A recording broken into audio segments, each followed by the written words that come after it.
Hello, hello, hello. Hello, YouTube. Hello, Twitch. We are back with Lore Peak Gaming. I love this game. I have no idea what else to say. It's beautiful. But, I do think, or at least I would hope so, that I am reaching late game content by now. And I'm really... Oh, I didn't know you could zoom. Oh my god! Damn, okay. That zoom function is so funny. What the hell? But, I do hope that I can finish the game this weekend, because I do want to stream it tomorrow and Sunday. But I'm like, depending on how long I stream it, that's the thing though. But I do hope I get to finish it soon. So let's get started. But now that we're actually in the story chart, because I remember from last episode that I did say I want to go back to the story chart and see where everything is taking place. I do want to look at the timelines first before we get into the actual story again. Because I know there's been changes, but I didn't really take the time to review any of them. Honestly, most of the things I want to review have to do with like Yuza and Sato's sections. So let me go ahead and see everything first. Okay, so the first stuff Yuza wants to find a mermaid. And at the same time, we have this was happening. The whole feeling stuff. At the same time, these two have been meeting up with Yoshiatsu. Okay. And this is where Cersei confronts them.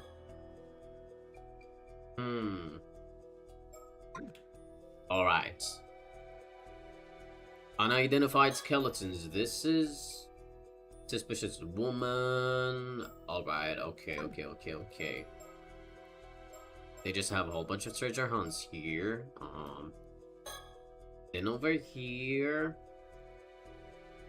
Yumeko and her partner meet Sato with only 2 days. Oh, okay, so this is where they talk to Sato. By this point, they already know that she's immortal. This is where all the shenanigans happen.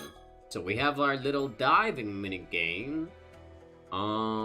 Begins talking about something else he must do, which is like the mermaid stuff. We did the diving. And then he talks about her being sacrificed. Do we have the phone call here? Don't think so.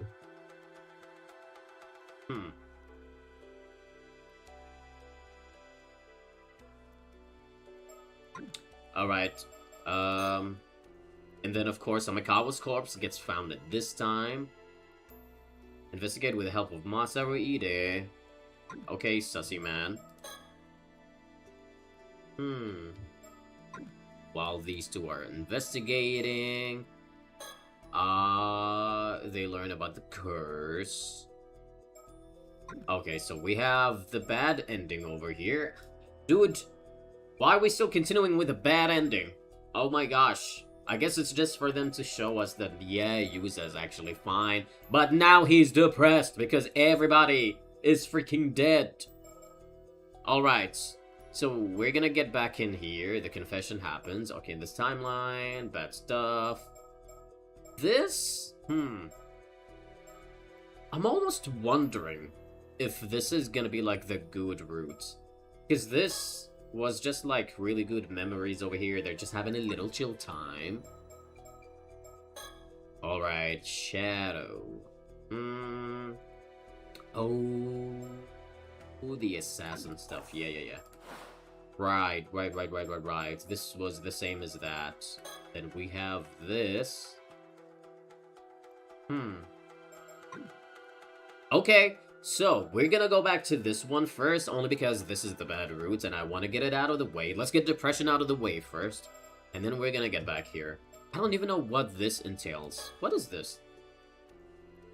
Yuza heads out with Azumi to go diving before he suddenly mentions something he must do before returning to the island. The pair go to a certain location at sea. Oh. Okay. What? Wow, okay. Several days after the night of tragedy, Yuza is lost in thoughts, alone on the beach. Okay, I'll be curious to see what he's doing over here. Uh-oh. You okay, user? It's been 1 week since the night Kamishima was struck by a tragic storm of mysterious attacks. All in all, it resulted in 16 casualties, 7 missing, and 20 buildings totally or partially destroyed. A horrific calamity. It caused a huge stir when news broke about what happened. The culprit responsible for the massacre is still unknown, and the investigation is ongoing. Oh, yeah. Well, yes. I went diving this morning for the first time since that day. Wait, how long did he say? It's been 1 week. Oh, damn. I didn't even pay attention to that. No one's taking their boats out right now, so it was just a short dive from the shore. Hey, Yuza. You wanna look at your surroundings real quick? Sometimes I think about the plans we all made to have fun here, and wonder how that would have gone if things hadn't turned out the way they did. Oh, it's okay. I saw that, me the player. Which, by the way, I'm assuming this is like my role in this game in particular. I think that's what the storyteller is implying. He's kind of implying that my purpose is to change, I guess, the timelines, make sure that Yuza and everybody else don't die, just sort of like prevents the massacre itself. But I still have no idea what my identity is. I guess I want to spend some time looking at that. Low-key. It would be in traditions/history, though. It would be. So let's see. I have something that's missing over there. Do I have anything missing here? No. I have one thing missing there, too. Interesting. Alright.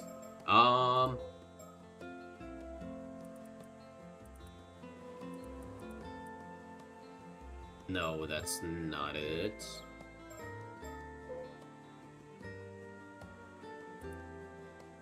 I want to look at a person that would potentially have like some kind of power that it would make sense for me, the player, to be that person.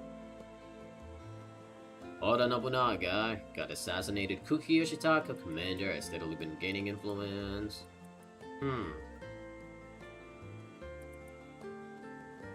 Who would the player be?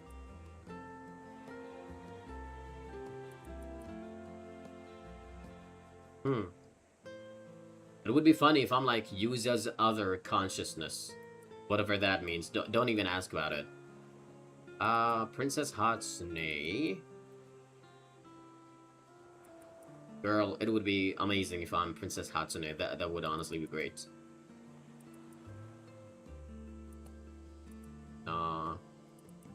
I feel like these are files that I have to read off stream. Because I was thinking, honestly, of like taking notes of the names of some people. Because I think that would help me a lot. That would help me a lot. But let's look at Princess Hatsune real quick. Because I'm a little bit worried. I'm like, man, I really should have done that before the stream. Oh my gosh, I did not spend time looking again at the files. Because I was thinking of doing that to at least make a theory as to who the player is gonna be, but I did not do that.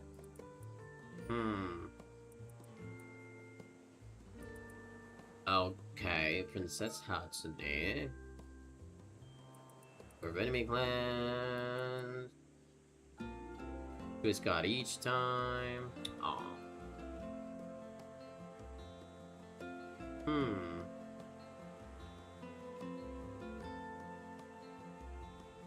Many questions about the accuracy of Princess Hatsune's legend remain, including Sumitaka's age at that time.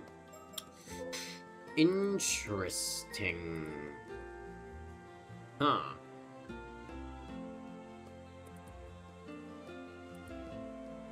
Yeah, if I keep looking at the files right now, it's gonna take forever, honey, so I'm gonna try not to. I'll probably just, like, Taima no Todomori. I'll skim through names.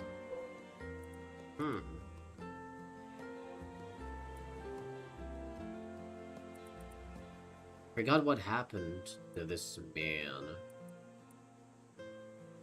Kaira no Todomori. I am actually Nuke Maru. Yes, I am the sword.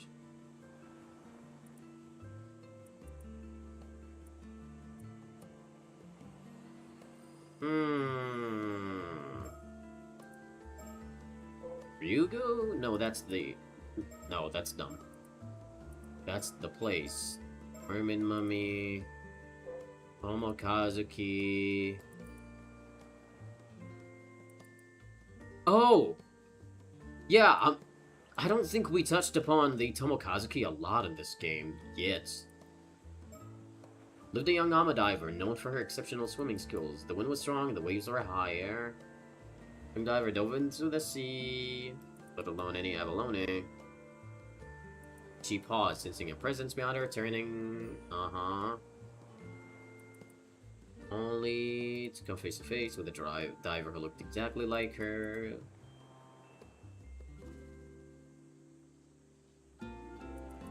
When her fingers were mere inches away, the other diver's hand shot out and grasped her arms. She was dragged down. Together diver.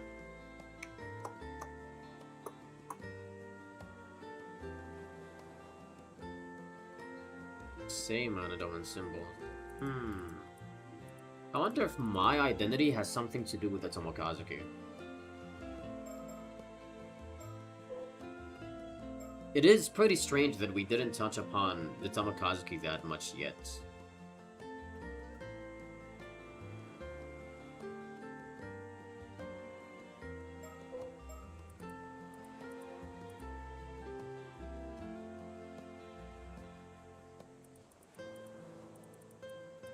Yada yada. You know what? We'll figure it out as we go. Do we have any sticker? Oh! Oh, hi! Oh, you beautiful diva. Love you, love you, love you. They're like, it is interesting that you're alive. Alright, let's think first before we talk to these epic two people. Oh my god, what am I doing? Hello?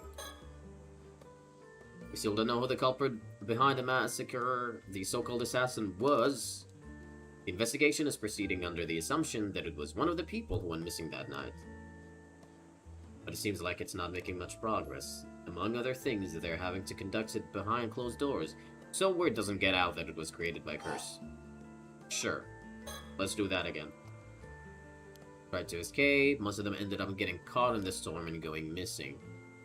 But among them... Yo, you would be right, see, you're catching on. Present state of Kamishima. The storm struck before we could even mourn those who were killed and left the town in tatters. Things are barely functioning right now. Everyone is somehow managing to get by on the aid we're receiving, but it's apparently gonna take years to fully rebuild. Oh, I would only imagine. I would only imagine. Most of those who stayed are already trying to put the tragedy behind them and look to the future. Sure. They've been bombarded by accusations and demands for them to take responsibility. The Wakamuras have been busy doing what they can. Alright! Following news reports on the calamity, there was an uptick in unsavory rumors that Kamishima is cursed in some way. Perhaps some of the current cult craze, a bunch of people have expressed interest in visiting once all the restoration work's done. Honey, I would not be stupid to visit a place that is freaking cursed. But yeah, this randomly reminded me of Yuza, because last time the storyteller told us that Yuza knew that he was immortal. He's aware of it. Which is something that I did not actually think about. I don't know why. That was actually really interesting. And it definitely makes a lot of sense too. I'm not sure why I didn't think about it at the beginning. It really makes a lot of sense because I know I had that theory from the get-go that the diving minigame, whenever Yuza died, he would like resurrect and then keep on going. But I don't know why I didn't think about, you know, the fact that, oh, but if that happens, then user has to be aware he's immortal because he keeps dying and coming back up and dying and coming back up, but nope. Yeah, but I do wonder. I really do wonder how we're gonna go here. I want to get in Yuza's head when he talks about immortality. I want to see what he has to say about that, now that I know that he's aware. Oh, don't talk about them. Don't show me their dead bodies too, by the way. There's no way of knowing what happened to them now. But I'm told Azumi was found collapsed on top of Tsukasa, as though he tried to protect her to the very end. Oh! Ah, the gentleman. God damn it, Azumi, what a king. What a king. Same night as the attack on Kamishima. Massive storm caused by the curse of raging waves broke out in the sea to the south of the island. It seems the bronze mirror my mom left wasn't enough to hold back the curse by itself after all. Many of those who attempted to flee the island by boats were caught in the storm and are still missing. Yeah, somebody has to be sacrificed for this to stop. No one was able to leave their homes, and it caused blackouts and landslides across the island. Several buildings were also completely destroyed. Everyone was made painfully aware just how fearsome the curse of the raging waves is. Combined with the horror of the massacre, the entire ordeal has left a deep scar on those who remain. There's still an eerie rumbling coming from the sea, and no one knows when another storm might strike again. Oh dear God, get the fuck out of here. Everyone here is still too on edge to take their boats out to fish, and the ferry service to the island is currently suspended as well. Naturally, no one paid me any mind when I headed out to dive today, because, let me guess, everybody blames your ass. The pair from Tokyo had apparently come to Kamishima to try and find a way to dispel the curse of the raging waves, and they failed in this route. They were extremely regretful about failing to stop the storm and went around and apologizing to everyone in its wake. It seems they're still planning to find a solution, though, and have asked for my cooperation. As they're standing there, while I spend 8 minutes or 10 minutes just thinking to myself, I don't have much to show from my dives today. My catch has been pretty pitiful, to say the least. Looks like I really am hopeless without Azumi. Aww.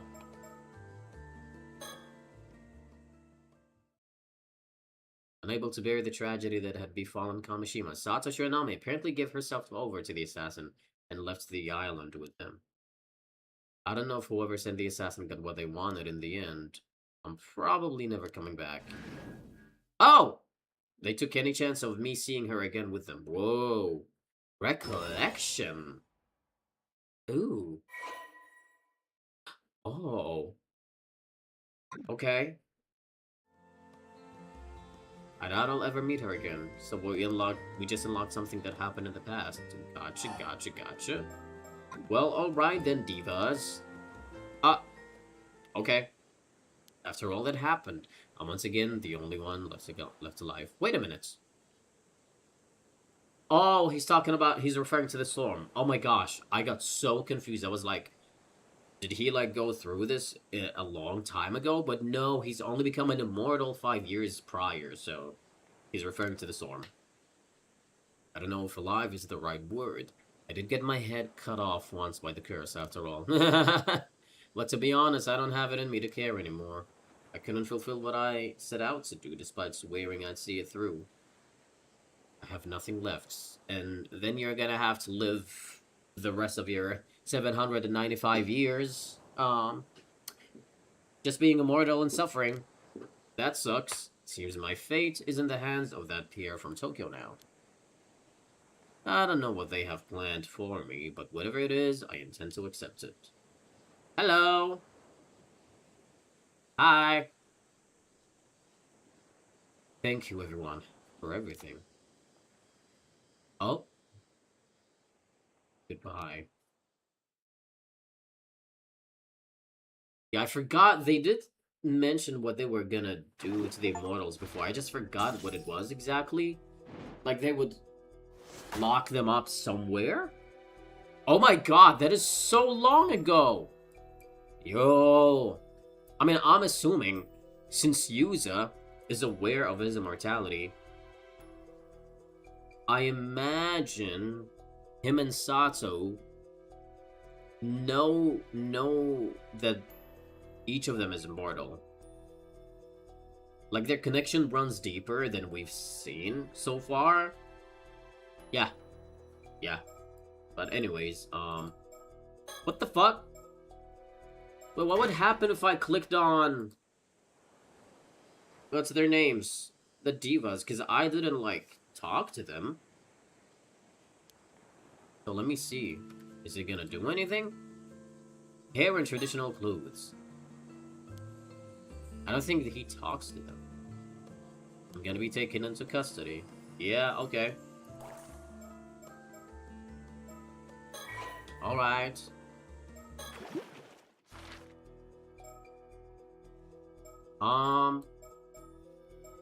I am gonna save this. I do want to get this one done first. 1 month ago, having only just returned home to Kamishima, Yuza goes to the roof of the Kantakisho ruins for some time alone, only to find Sato there. Alright. Let's see what this is all about.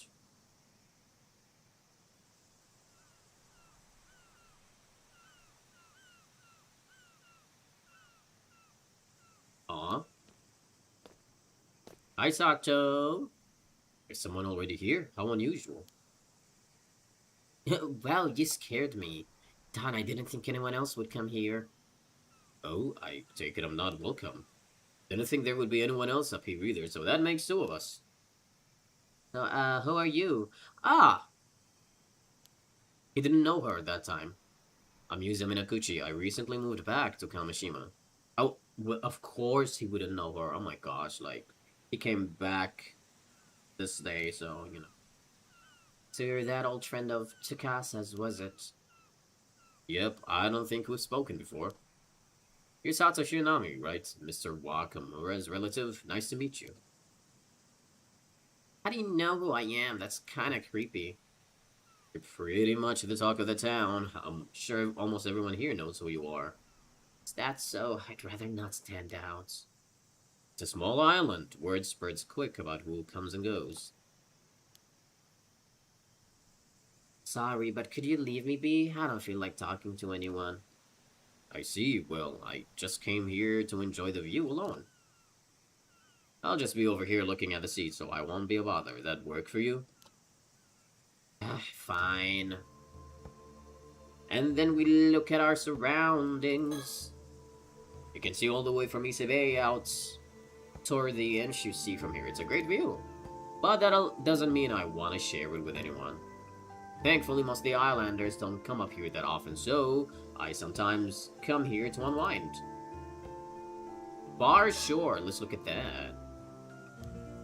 I heard this observation post was originally made to oversee Irako on the opposite shore. So I guess it makes sense that it would be built somewhere with a clear view of the area. Yeah. There's a lot of reefs in the area, and the tide is strong, so it can make for tough sailing. But from here it looks as tranquil as can be. Alright. Any stickers? Or I look at the rest spot? No. Okay, let's look at the rest spot. They built a rest spot for any tourists who came up here, but it doesn't see much use. Let's look at Sato. I hear she's a relative of Mr. Wakamura's who'll be staying with him for a while. But apparently no one's heard of her, so the island's rumor mill's been working overtime ever since she arrived. Things have calmed down a bit now, but when she first showed up, she knew so little about how things worked that the gossip was she was some sort of sheltered princess. That or she'd been raised by animals. Even now, she spends most of her time cooped up at the Wakamuras, so the mystery has only grown. I guess it doesn't really matter, though. Alright, let's think. Coming here always helps clear my mind. Now then, I'm back here after quitting work just after 3 months. I went to a boarding school on the mainland for high school, so it's been about 3.5 years since I actually lived on Kamishima. Nothing's changed. It's almost as if time itself has stopped here. You could say that's one of the good things about living on an isolated island like this. But for me, that means it's just as uncomfortable as ever. Ever since the disaster 5 years ago, people here haven't exactly been subtle without avoiding me. Yeah, fuck them. Maybe it's just as good a time as any to start seriously looking to my mom. Alright, Sato. If she really is a relative of Mr. Wakamura's, I wonder what she's doing here. She's 17, just like Tsukasa, but it doesn't seem like she goes to school. I guess it doesn't really matter, though. He doesn't care. Now that I have a better look at her, she's really tall, maybe even taller than Azumi, and he is 173 centimeters. Wow! Oh, she's a tall woman! Man, I wish I had so much height. She said she doesn't want to stand out, but that's gonna be tough at that height. Yeah, I'm like literally only 165 centimeters, so that's like 5'4", 5'5".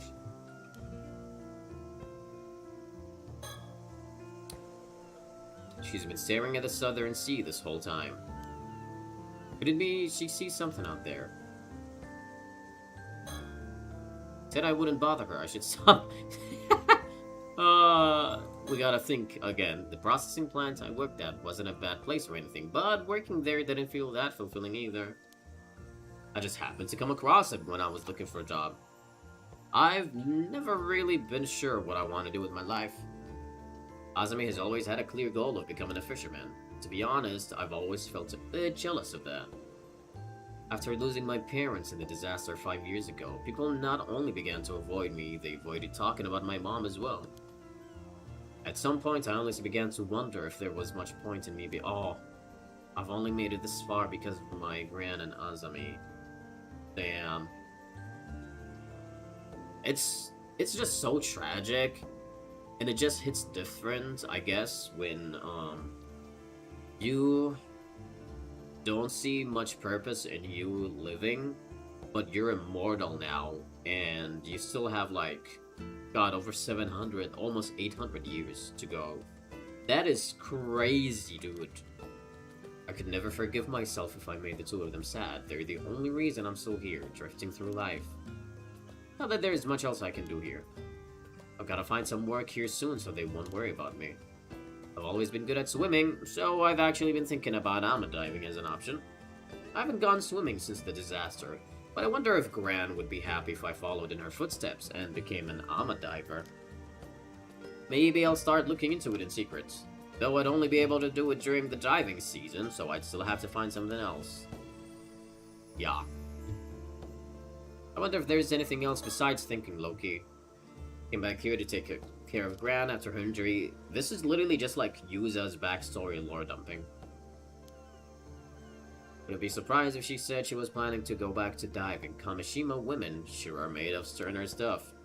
But I'm still worried about her. You never know what could happen after all. Seems she's been watching a lot of TV recently, perhaps because she's had to spend a lot of time at home.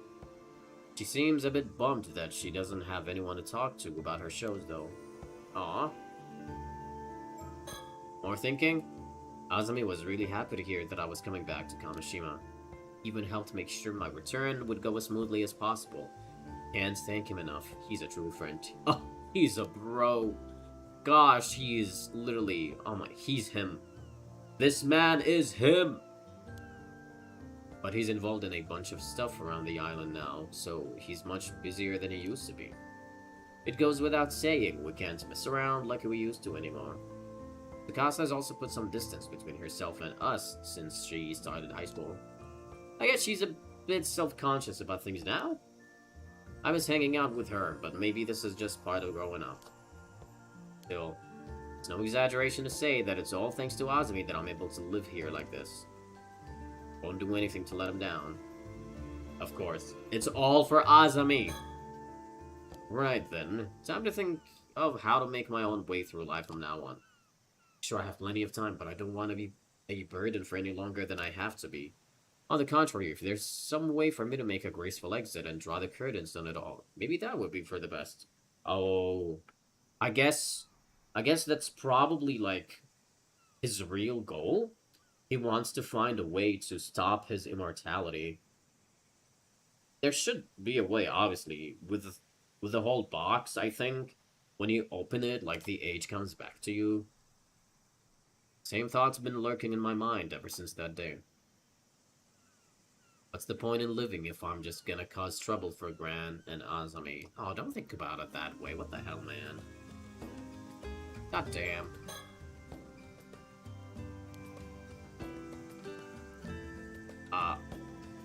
What else am I doing? Is there gonna be somebody behind me now?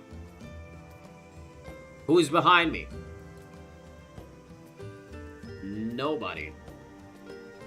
Girl! Oh my god! Sato! Why? Why would you do that? Girl, I swear to God. When did she get there? I don't know, man. Bruh. Made you jump, didn't I? You did. Fuck you. Of course you did. Anyone would be startled by someone sneaking up on them like that. Girl. Girl. At least you admit it. You can consider that payback for before. I fucking hate this game. Anyway, did you need something? Alright, I can't focus with someone else around after all, so I want you to leave. Oh. Alright. We'll go. No need to be rude. How much will you pay me, girl? This man, I swear to God. Money, is it? That's all you bureaucrats think about. Money, money, money. Fuck off, I'm gonna slap you right now. A string of 3,000 cash coins, and that's my final offer. You won't get a single drop more out of me. Whoa, who even has an ancient currency like that anymore? Currency? Did I just say that? Oh my god, currency. Wasn't that the bounty for Imagawa Yoshimoto's head? How much money do you have? Oh my... Pfft. That's hilarious that he's saying all of this. Don't worry, it's only about 60 yen in modern currency. Damn, inflation's pretty nuts. 60 yen it is, then. Here you go. I do feel a bit bad you only got a measly 60 yen out of the deal, though. So you can have this Kameshimaru keychain I picked up over there as well. Oh, I wonder if this is gonna be the same little keychain that Azami has that you can see when you're on the map screen. Pushing random stuff you picked up off the ground onto others now, eh? Still, who could have thrown such a cute keychain away? I don't know, bro. It's so cute. I just took it. I'd feel bad if it was just left on the ground, so I'll let you off with this one. Oh.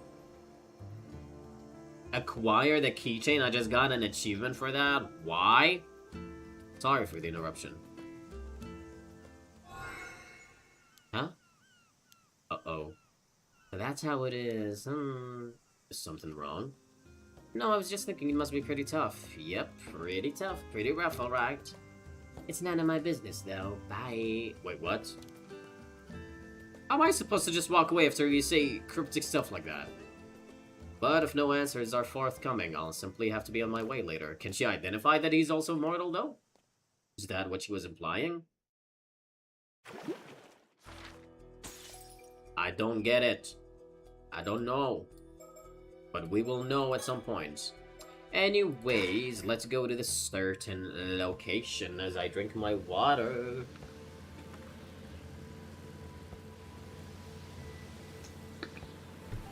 So, is that important thing you have to do, user? Sounds like it must be a pretty big deal. It is, I just hope you'll believe me. Listen, and don't fly off the handle. Is he gonna go to the little entrance? The little portal? Ryugu? I'm just gonna call it Ryugu because that's what I think it is. Oh. What are you doing, honey? Do not interrupt my story progress! Storyteller, I love you, but please. Please forgive the interruption. I have an important announcement to make. The moment you have been waiting for has arrived. Everything is ready for you to proceed. Whoa! Oh! Oh! Ooh! Ooh! Oh my god! Wait! Holy whoa! Oh! What is up with the epic and hopeful music? Oh my god! This soundtrack is so good! Oh my god, my ears! Oh, my ears! Whoa! Oh god, holy shit, I gotta look up the soundtrack later. When I'm done with the game. God damn it, I'm scared of spoiling myself, but I'll do it after the game is done. Oh my god, the soundtrack is so good! Holy shit, what the fuck is gonna happen in the game? Like, everybody is gonna go on an all-out war, baby. That's what the climax is all about. There's gonna be a boss fight. A diving minigame, except for a boss fight. Now you have to go to Ryugu in the diving minigame, and, yes. Anyways, on August 7, upon returning to Kamishima after his dive, Yuza Minakuchi embarks on the fight of a lifetime. For unbeknownst to him, at this precise moment in time, a slew of predicaments would await him everywhere he returned. As for this really important thing he has to do, that is of course preventing the tragedy of Kamishima from coming to pass. Yeah, I'm assuming he wants to sacrifice himself. That's literally the most logical solution I can come up with. He just wants to sacrifice himself because, again, he is related, to the Somikawa family. He's got that blood, so, yeah. The advent of the 400-year-old curse of the raging waves draws near. Oh my god, I cannot. It's like there's words on my screen, but all I can hear is the music. Oh yeah. Give me that music, I'm gonna work out with it, hell yeah. Anyways, draws nearer Kamishima with every passing moment. Even so, do try to remember that Yuza's true aims are to locate a mermaid and uncover the truth about his mother. Will Yuza Minakuchi succeed in overcoming these challenges and fulfilling his objective, you ask? That is entirely up to you and the actions you choose to take from this moment forth. It really seems like I'm the one responsible for guiding Yuza. Like, I can either guide him or cock-block him. But still, who the fuck would that make me, the player? Thus concludes my announcement. I wish you good fortune. I don't get it. I really gotta look through the files to do it. I have not done that. I think Kikuko is plotting to work a curse that'll cause a massacre on the island. Yes, you might find that hard to believe, but I'm sure about this. You're gonna have to give me a second to take this in. This is way heavier than I was expecting. I mean, a curse. How to know? I know I told you about the Tomokazuki and all, but how did you even find out about this? Have you got any proof? Yeah, how did you find out about that? Is it because I'm controlling you? I saw the future with my own eyes, but I'm afraid I don't have any proof I can show. Oh! Well, that's just lovely. So, am I the one that's showing you the future? Because that, oh my god, this is a thing that the storyteller has, mentioned at the very beginning of the game. The whole recollections system, or like the mechanics. It is story relevant, but I'm wondering like what specifically that would mean. Because all it means is that me, the player, I'm controlling timelines. I am controlling time travel or whatever the fuck. So I guess it has to do with something like this, where I am directly responsible for showing Yuza what-if scenarios, like the future, and how to prevent the tragedy. Taught the future. Yuza, this is some kind of prank, you'd better cut it out right now. Seriously, this shit isn't funny. If we're just fooling around, I don't know if we can be friends anymore. Oh, don't worry, Azumi, I know you're still gonna be my friend. Do you think it's easy for me to call someone I'm on friendly terms with a murderer? I couldn't say something like this unless I was dead certain. And I literally died, and then came back, so you can trust me on that. I need you to trust me on this, Azumi, before it's too late. Oh man, you're not making this easy, Yuza. I can't just, I mean... Girl, come on. You know you can do it. Okay? If my best friend comes up to me dead serious talking about stuff like this, I would believe her. Like, deadass. She could say the most outrageous shit. All she has to do is give me the serious face and I know she's truthful and I'll believe her. Because that's what best friends do, you know? No, I understand. I won't ask you to believe me until I can present you with solid proof. Until then, I still need your help. I can't just sit back and let this happen. Okay, I'm gonna try to stop you, but I'm not doing anything drastic till I'm sure we're doing the right thing. That's all I needed to hear. Thanks, Azami. You're a real friend. But for real, what's gotten into you, Yuza? What do you mean? I hear your head's strong and all, but this is way beyond what I'd expect from you. Because he has two minds in his head. He has me in his brain too. It's not just his own. I got the superpowers. It's like you're a totally different person. Okay, girl, but we've already known this, alright? We've said this from the get-go. There's some fucking consciousness swapping bullshit going on.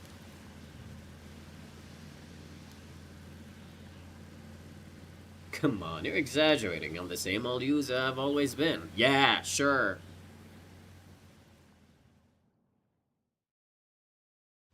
It's gotta be when he touched, the Tomokatsuki, his doppelganger. That had to have been when the swapping happened.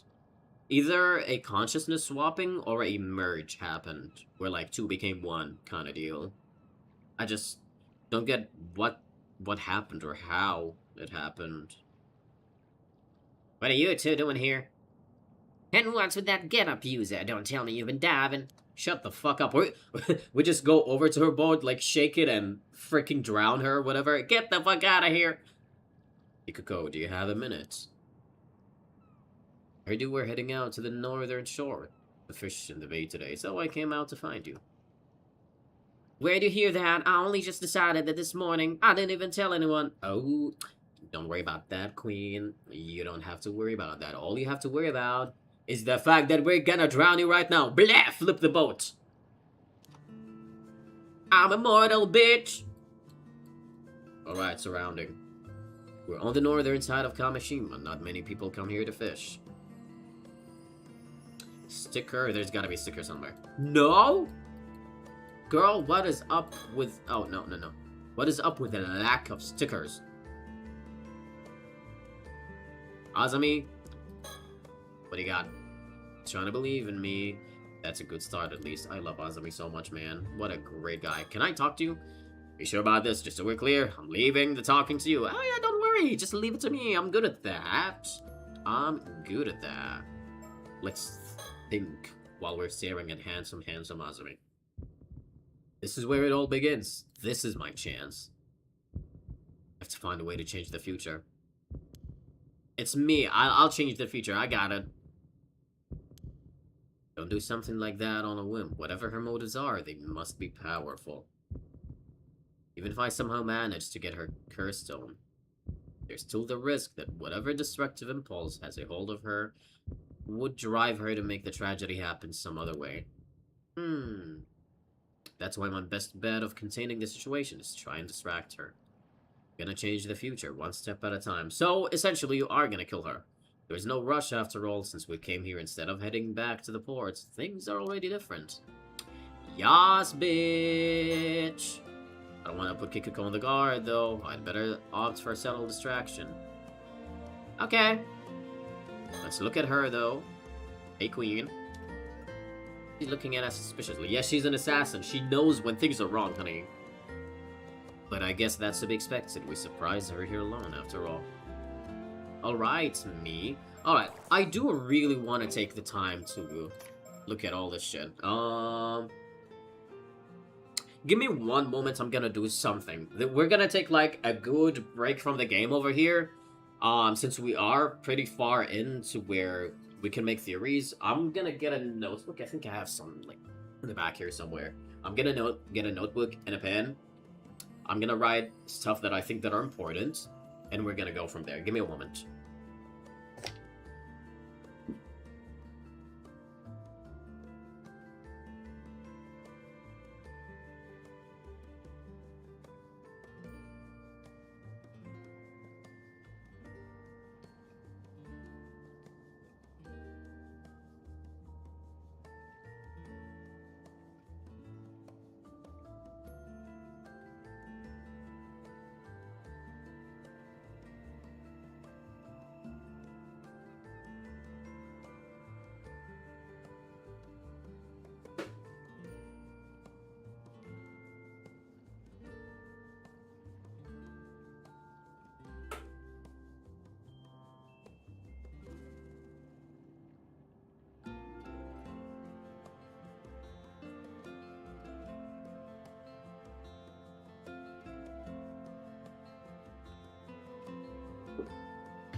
Alright, alright, alright!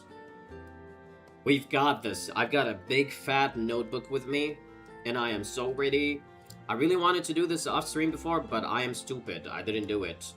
I was gonna do it today after work, but I was too distracted playing Persona 5X The Phantom and Honkai Star Rail, so forgive me for that. Alright. Notebook. Acquired. Let's see what we got. Detective mode is on. Hang on, let me just replace my keyboard and all that stuff. Okay. So, we're gonna... I wanna start off with...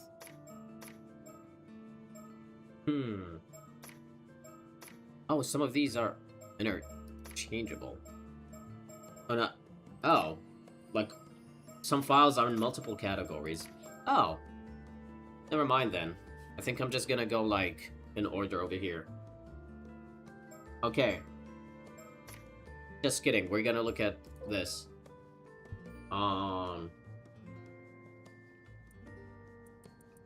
There was a man.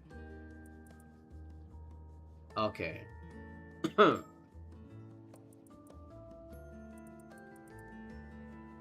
Okay, we've looked at this before. So the one... I don't know if this is gonna be relevant in any way, but we have the man in quotation marks. Ah, shit, my stupid ass notebook. Because it doesn't have the spirals. But, the man in question from the Tales of Ise.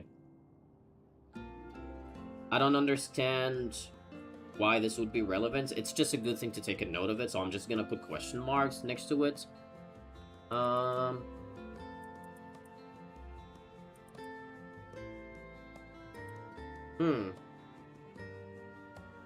This is also really good music for thinking, by the way.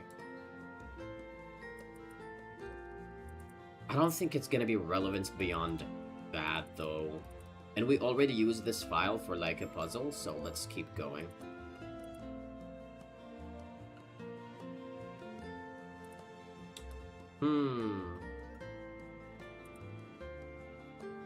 Okay, his parents...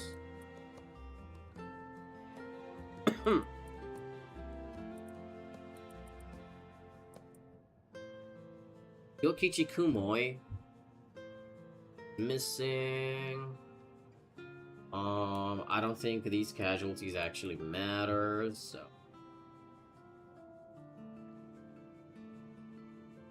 Oh.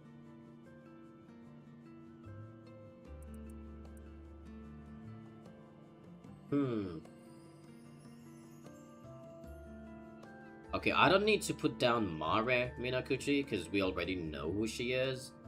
Tosuke doesn't seem like a relevant person either. They did say he went missing, but I don't think he's gonna play much of a role beyond that, to be honest, so...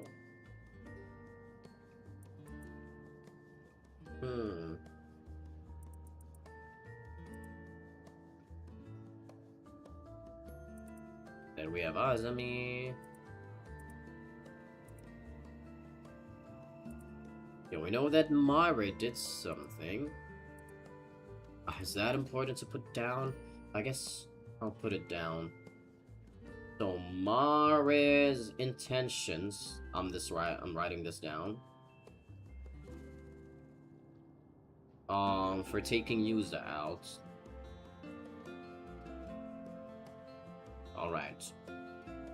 That's down. Okay, Taishima. Alright, Tomokazuki again, we're gonna go back to it. The young diver. I would have probably, like, thought more about this young diver if they actually, or, like, if she had a name.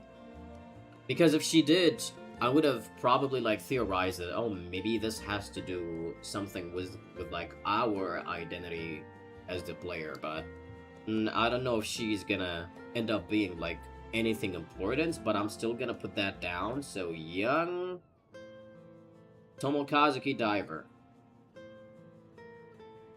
Okay.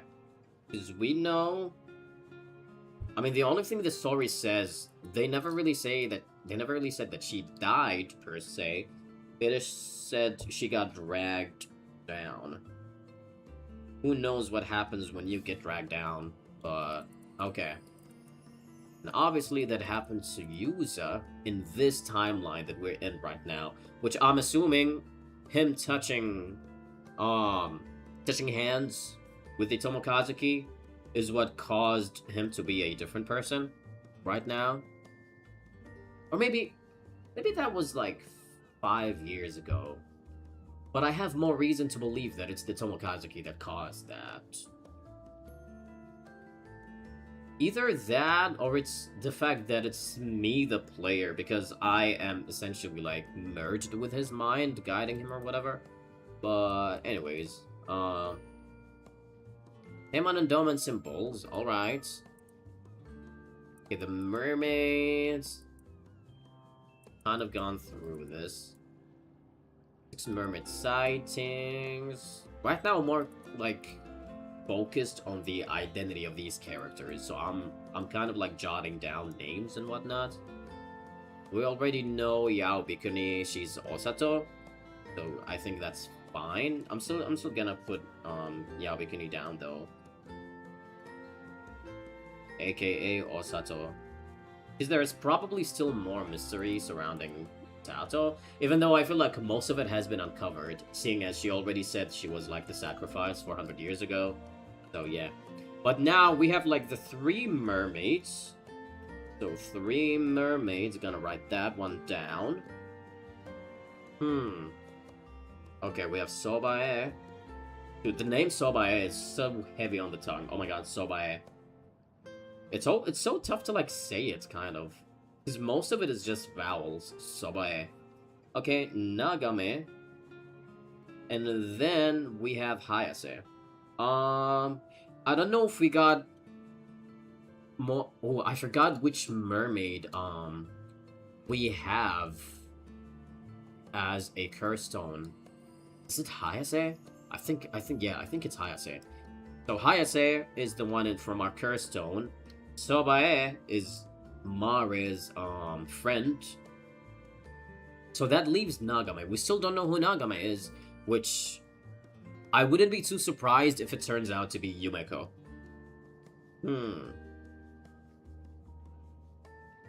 Yeah, okay. Let's see. Mermaids. First recorded appearance. Alright, that's like history. Yao Bikuni. Sure.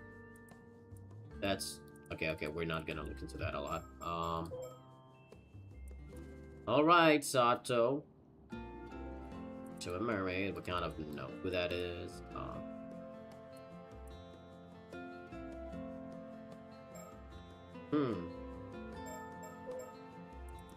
Mermaid mummy.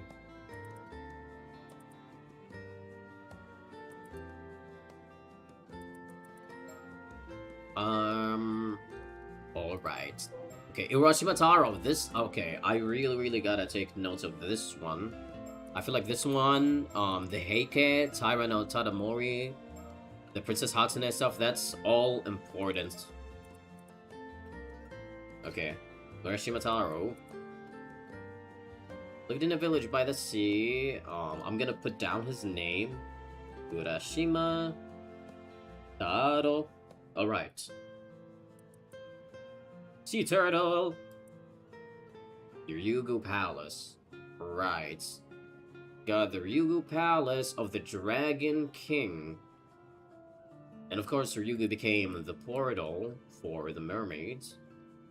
So we've got Urashima... Wait. Urashima Taro invited to Ryugu Palace. This is so much fun. Oh my gosh. This is way too much fun. I've never done this before, where I would actually like play a mystery game and I have physical notes with me to take for the game itself. I haven't even done this for the first game, funny enough, but This is really fun. Okay, so he got invited to the Ryugu Palace, and then we have Otahime. I'm gonna put this as a subcategory. Okay, Otahime. She is the princess of Ryugu. Noted.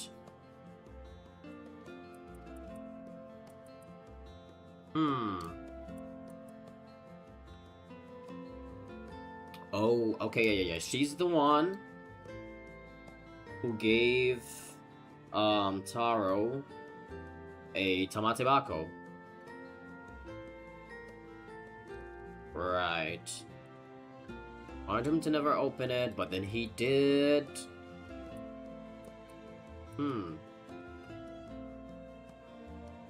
Wait. Reaching his village, and in fact, in several 100 years on the surface, and the village and the people at once were no more. Huh. This is weird. Why did that just like suddenly happen to his village? It was just gone? Working with his spare, he turned to the Tama Tobacco. Yup, this is when he opened it. Hundreds of years that had passed. Wait. Wait. Oh my gosh, wait.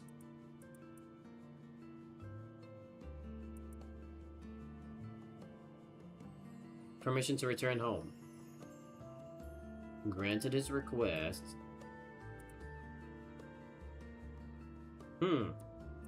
This is interesting now that we look at it from, like, an immortality perspective.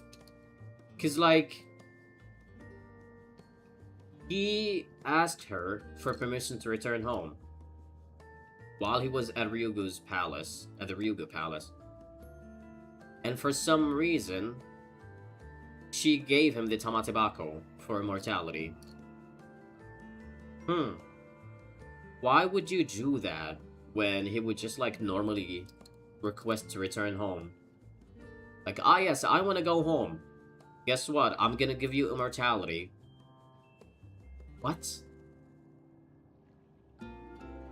And then he went to his village, and everything was different. It really sounds like, from this paragraph to the next paragraph, it sounds like hundreds of years have passed. Yeah! Everything was different. The house he'd lived in was gone. There was no sign of parents. What he had believed to just be a short sojourn in Ryugu Palace had in fact been several hundred years on the surface. So his sense of time was different? I don't know. Anyways, we'll figure that out as we go. But anyways, he opened the box. Yep. And he became an old man.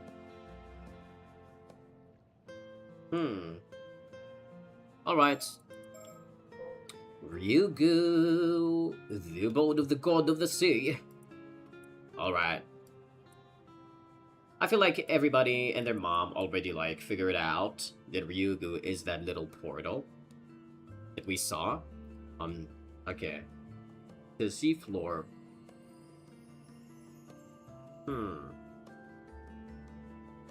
Wait. Oh, damn, I forgot about that. Wait, Ryugu Palace is a seafloor palace. So when he was invited to the palace, he was, like, literally underwater. Oh.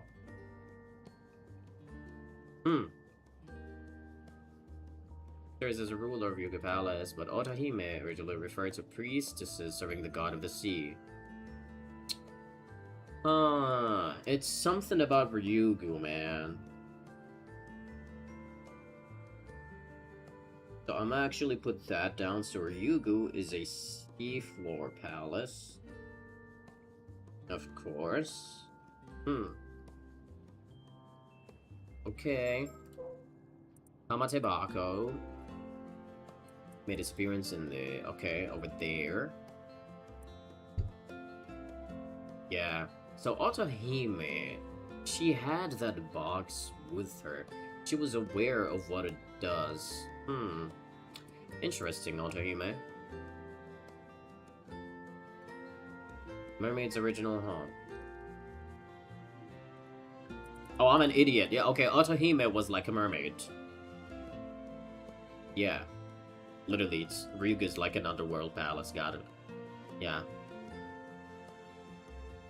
To bring objects with them that they would otherwise have been unable to transport. Yeah. Okay. Normally... Returning mermaid flesh, normally only able to exist in a transient state in the material world, so the state it would be in Ryugu, thereby restoring its ability to grant immortality. Right.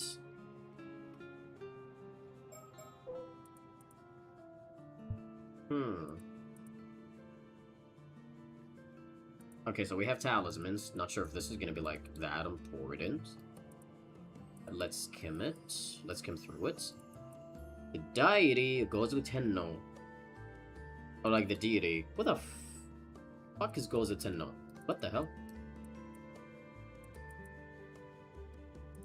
Alright. Gozu Tenno. I'm gonna put that one down. Gozu Tenno.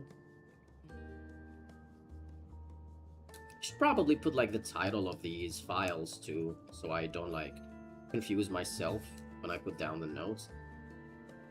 So, this is file 31. Okay, so Gozu Tenno.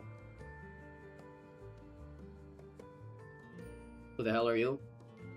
None of the nearby inns had a spare room to offer him. And two brothers, hospitality, Kotan Shorai. Oh my gosh. Oh my god. So he set out to court the princess. Right. His little brothers. I'm not gonna put down their names, I don't think it's important. I think Gozu Tenno is probably the most important out of the three of them. Wait, no. Because this is literally called Som and Shorai. What? Oh.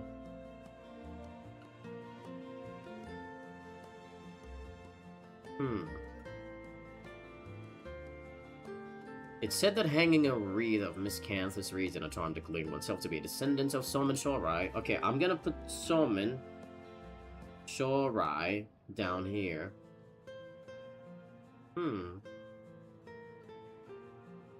Alright, Som and Shorai. Potential identity of the player? Question mark? I'm gonna put a question mark next to that. Okay. Soman became some sort of, like, protection talisman. Or, like, a deity of protection. And that's sort of what the player is, kind of. In a sense, since I am playing a part in trying to prevent the tragedy by, I guess, seeing the future and possible time events, whatever. Alright, so, we're at file 32. What do we have here?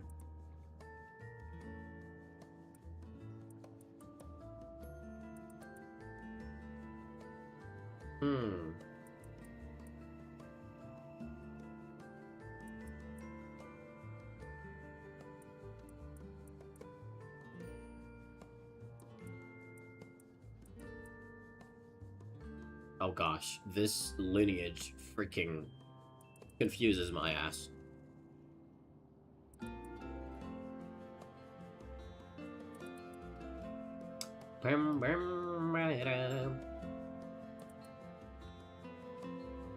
Nomori died of illness. Alright. Emperor Antoku. Or like Antoku. Tanagi no Tsurugi sword. Wait. Oh.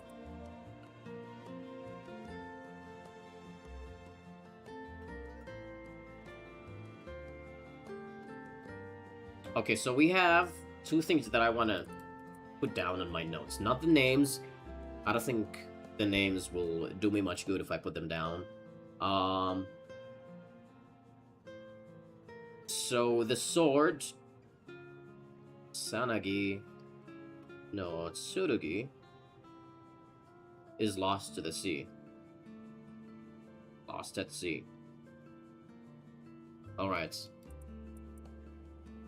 And or like, not the facts, the rumors that Tyra clan survivors still roam around somewhere. Alright, Tyra no Tadamori, here we go.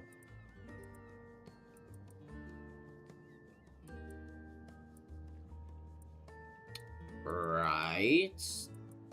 A chamber. We don't need that. I might put down like the name Tyra no Tadamori. Tadamori. And of course his son Kiyomori.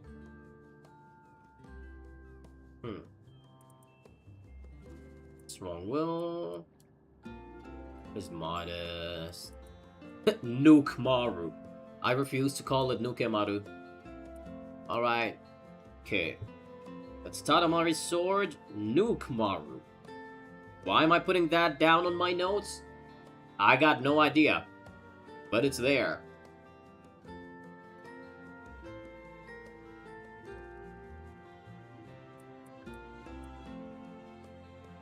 Ooh. Kogarashi. Something. Okay. I feel like that one is like trivia, so yeah.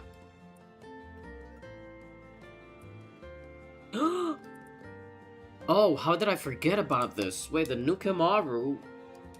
Wait. I gotta take better notes. Oh my god, hang on. So the Nukemaru. Unknown location. Nobody knows its current whereabouts. So, alright. What did the Nukemaru do again?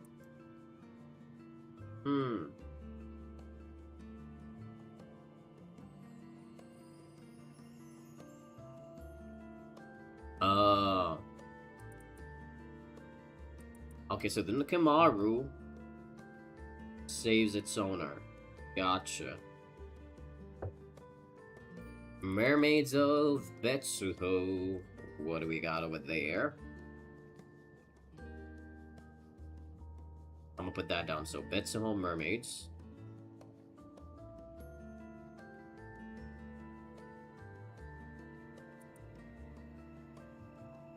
Okay, so these three mermaids are the ones with only their heads being human. So I gotta note that down, just for like identification purposes.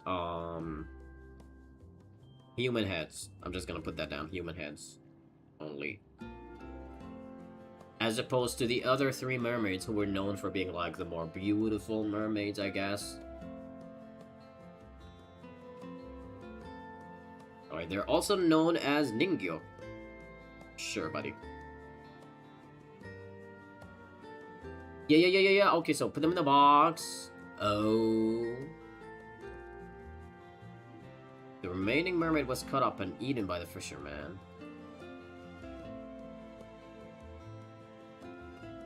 Wait. Wouldn't that make that fisherman a freaking immortal, though? Unless... No, wait. But yeah, because they were put in a box. Which is what kind of causes that immortality. Oh yeah, no, it's the remaining mermaid, so... Not in a box. The mermaid was just eaten. Right. Because I was gonna be like, oh, the fisherman became immortal then, but... Nah, I guess not. That's... I'm thinking a little bit too much about that part. I don't think it's that big of a deal. But they were put in a box, though. In a box.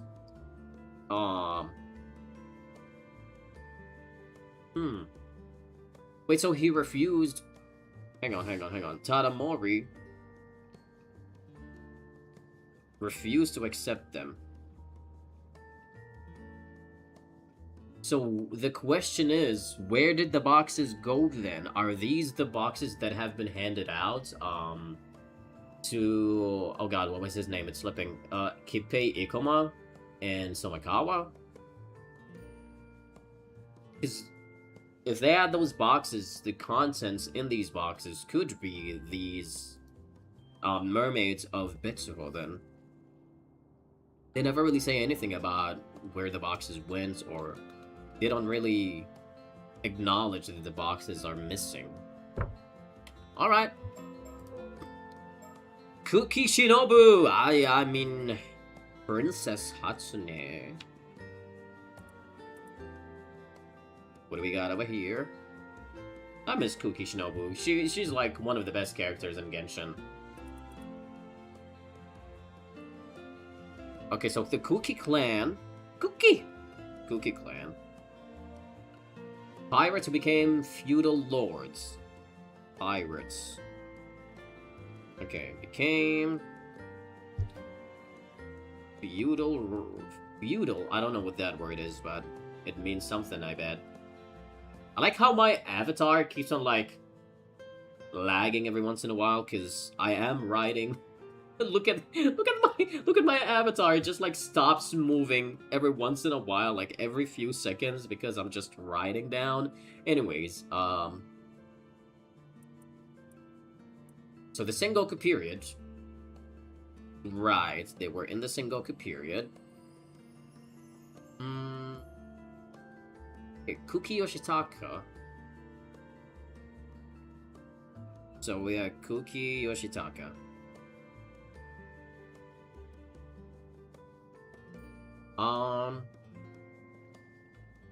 Allied with Nobunaga Oda. Okay, allied with Oda and Toyotomi.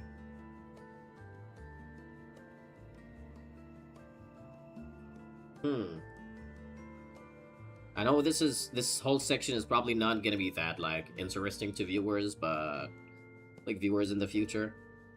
It's okay if you're not gonna be into this. I am working on my highlights video for this playthrough, which is what I keep doing on, like, the weekdays, because I stream this game on the weekends, and then on weekdays I edit the videos that I made, and then just cut down sections that essentially don't matter or are not interesting. But yeah, anyways, what are we?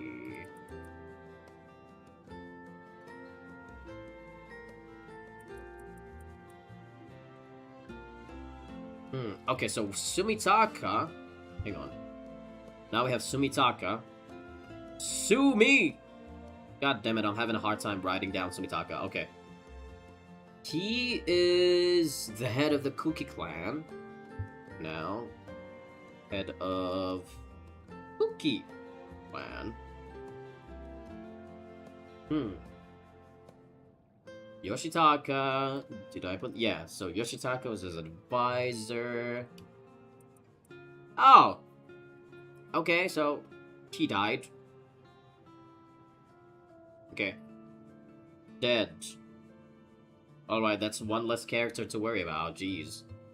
Legend of the Diva. Princess Hime. Alright. What? Why did I say Princess Hime? What the fuck? That means the same thing. No, Princess Hatsune.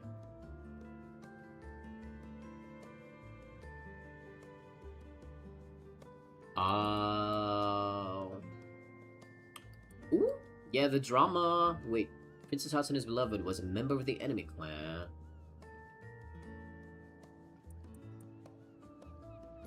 Oh. Wait.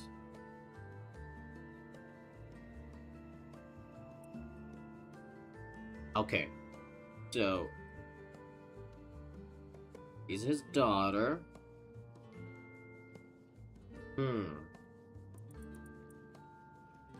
His god. Yeah, she's the one who died.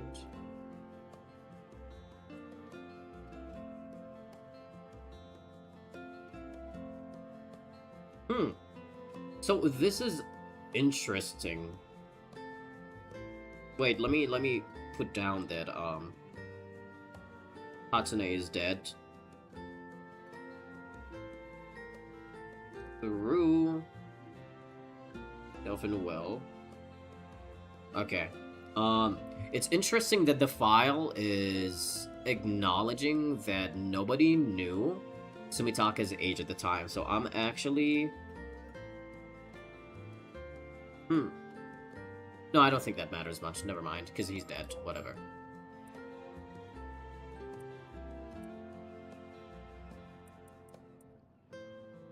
Invasion! Oh yeah. Oh yeah, oh yeah, oh yeah. The invasion, baby. Let me put that down. The invasion.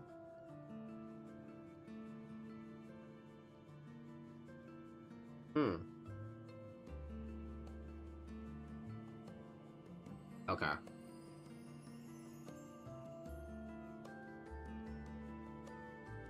The vassal of the Kuki clan? Huh. Komatsu Sadamune. I don't know if it's gonna be important to put Komatsu. I have a hard time imagining that this is the dude that is supposed to be us. I guess there's still the identity of the person that was threatening Sato on the phone. So...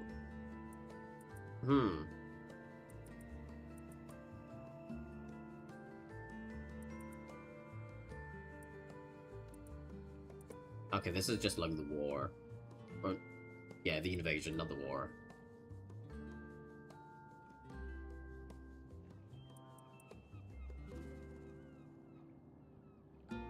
Oh, yeah, okay, Sumitaka was protecting them. I gotta put that down. So Sumitaka was protecting the 3 mermaids.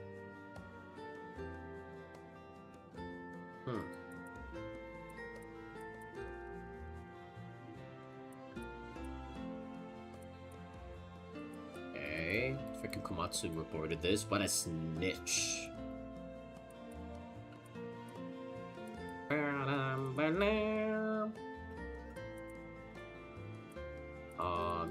Yeah. All of this is just, yeah. Yup. Ayase is the curse stone. We got her. He talks about how he killed her.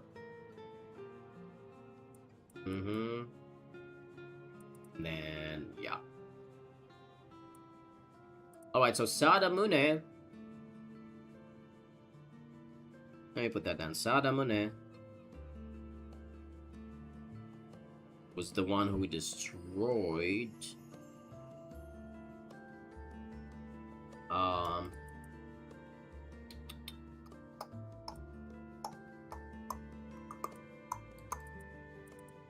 he's the one who destroyed, this so-called sacred land.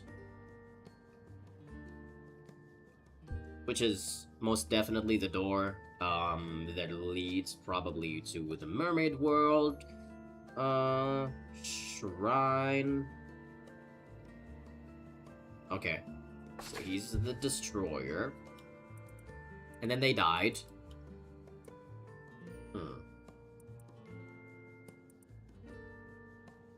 Yep, there we go. 2 mermaids that survived and 2 islanders, one of them being Samakawa.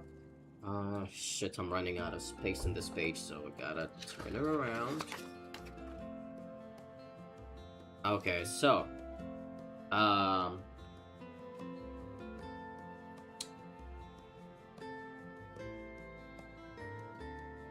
survivors of Taishima.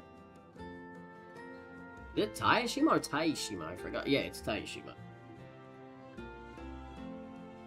The 2 mermaids, we know them. And 2 people. One of them being Samakawa. And the other, I think it was the princess.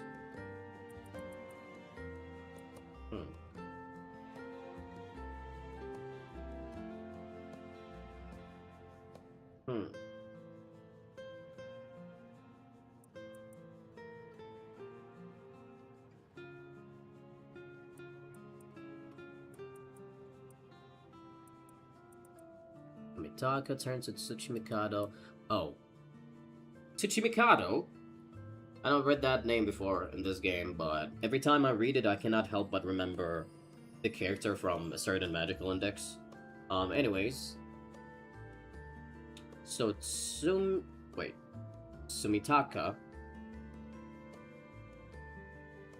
God, there's so many things for Sumitaka, oh my gosh. Tsuchimikado. Arukage. He's a renowned onmyoji. That's what he is, okay.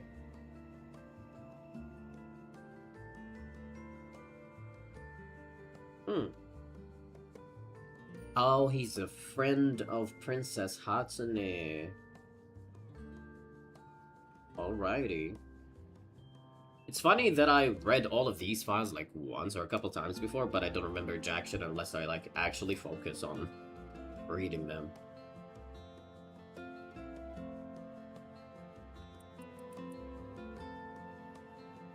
Yep, this is where we know she volunteered to sacrifice herself.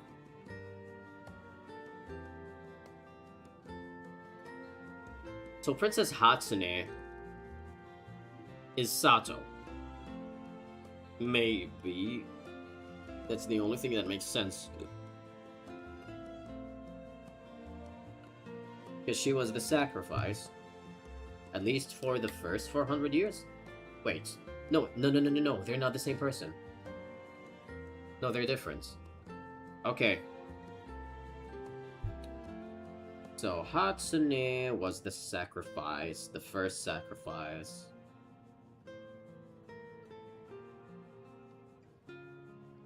Gotcha. She had the bronze mirror.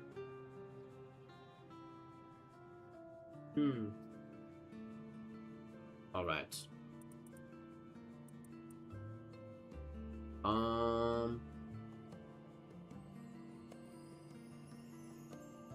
Okay, Tsuchimikado.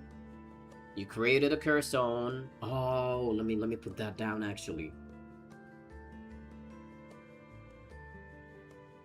Yumeko is essentially the one who made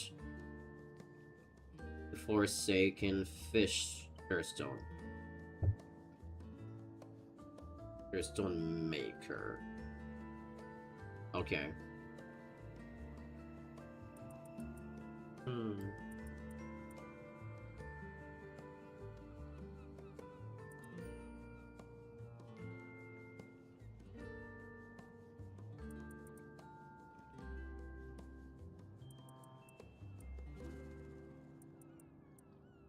Yoshitaka infuriated. He murdered Sumitaka, of course he did. His control. Fate of the Mermaids. Yeah.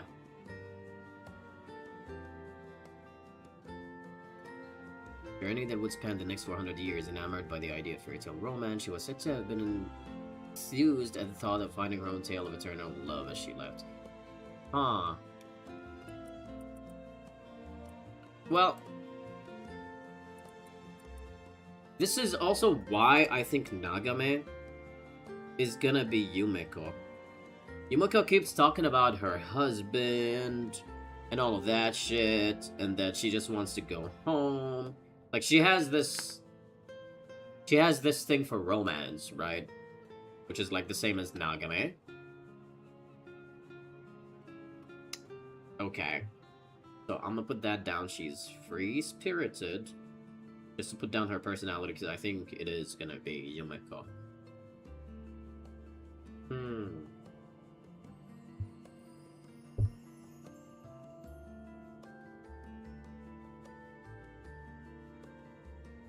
Okay. Fate of the surviving islanders. Okay, we know about this. We know about that. The Bureau.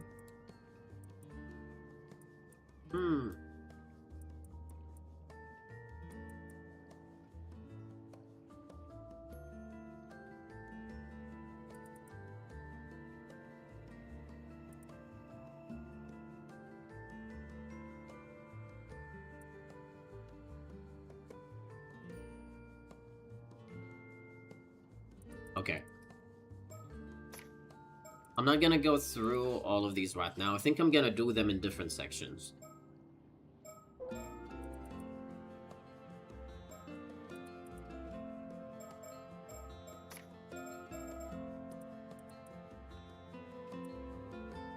Yeah. Yep. I'll just do it. The next one I'm gonna do is just this, the culture of society at some point, and then phenomenal curses. I don't want to do them all in one go. I think that's too much. But here's what I have down so far. Let me see. Let me look at it again.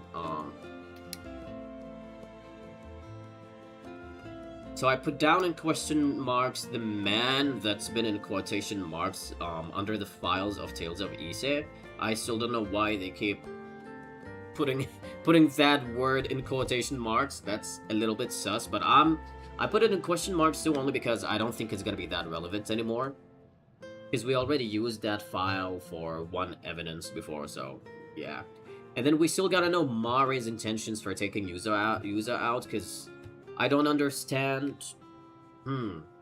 Maybe Mari did actually want to use Yuza as a sacrifice for the curse. Because, oh my god, if that were the case, if that really is the case, that's gonna be heartbreaking, man. Oh my gosh. That's gonna be so sad, like, making your child the sacrifice. Because I don't understand what else it would be. You gotta make your child the sacrifice so that, you could use, when he becomes immortal, you could use him to hold off the curse for the next, like, 400 years or so. I don't see what else it could be. I don't know. But anyways, yeah, the story about the young Tomokazuki diver that got dragged down, we still don't know if she actually died or not. Again, that one's a bit shaky because we don't have a name for her, so I don't know if that's going to be relevant, because, I mean, that might have only just been used as an example of what a Tomokazuki is, but yeah. And then we have Yaobikuni, which is Sato. I don't know why I have that down there, to be honest. We have most of the mysteries surrounding Sato unlocked right now. So then we have, like, the three mermaids, Sobae, Nagame, Hayase. Hayase is our Stone. Sobae is the one who went back to Ryugu, her own world, after rejecting Azusa Samagawa. And then Nagame is the one we still don't know about, which I have a feeling that that's gonna be Yumeko, somewhat.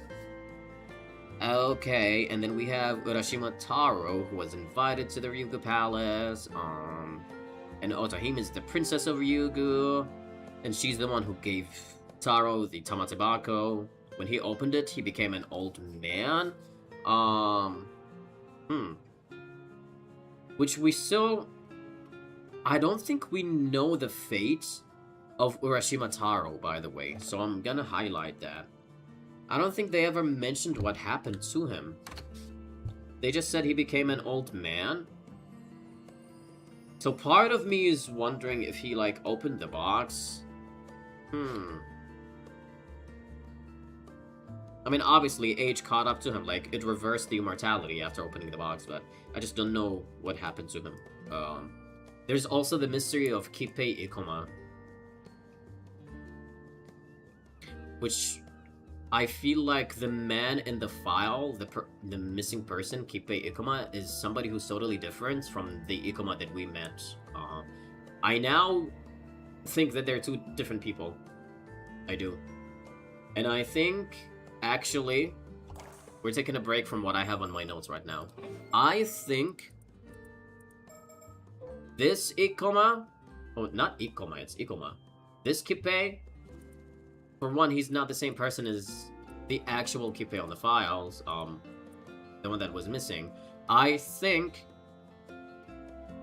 well, this guy is also looking for immortality. I think he's desperate to be immortal because he looks older than he is.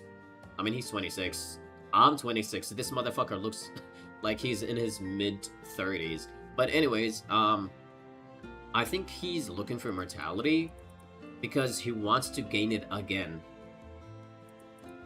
I think he actually had immortality at some point in the past. But actually, maybe he is the same person then as the one that was missing, because that dude had a box. But either way, whether he's the same or not, he is looking for immortality again, because he was immortal in the past, but he somehow reversed it. The box that he had was probably broken or whatever, but something caused his immortality to break, and he's looking for it back. And I think he might also be the one that was talking to Sato on the phone. I think it's a good possibility that Kippei is the one that was talking to her on the phone.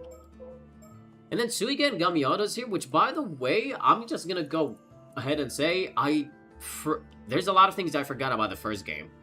One of them being that this dude was mentioned in the first game. I only remembered that because I rewatched Nikobe's playthrough of the first game, because I was using it as background noise. So yeah, let me look at this one real quick. Exceptional supernatural abilities. They've revealed nothing of their true identity. Both their age and gender are unknown. This is the sorcerer.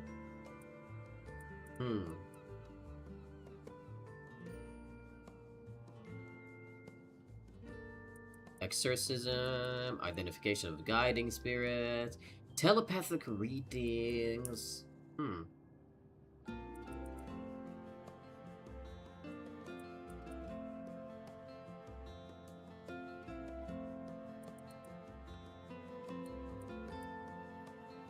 I wonder... Well, hang on, let me read through this.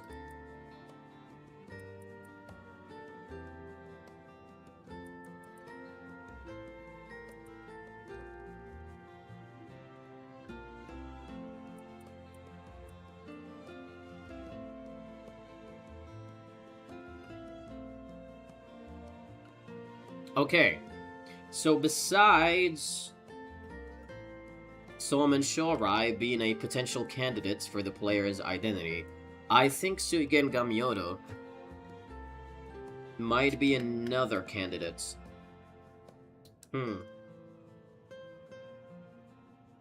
Because I've highlighted Taro was like one of the candidates too, but I don't understand how that would make sense, so maybe not. He's like a weak candidate that I have. But I'm gonna put down Suigen Gamyoto as a potential identity for the player. Which is kind of... like, it could make sense, but also not really, because so far, Suigen Gamyoto doesn't seem like they have much relevancy in what we're doing right now, but anyways, yeah. I have that.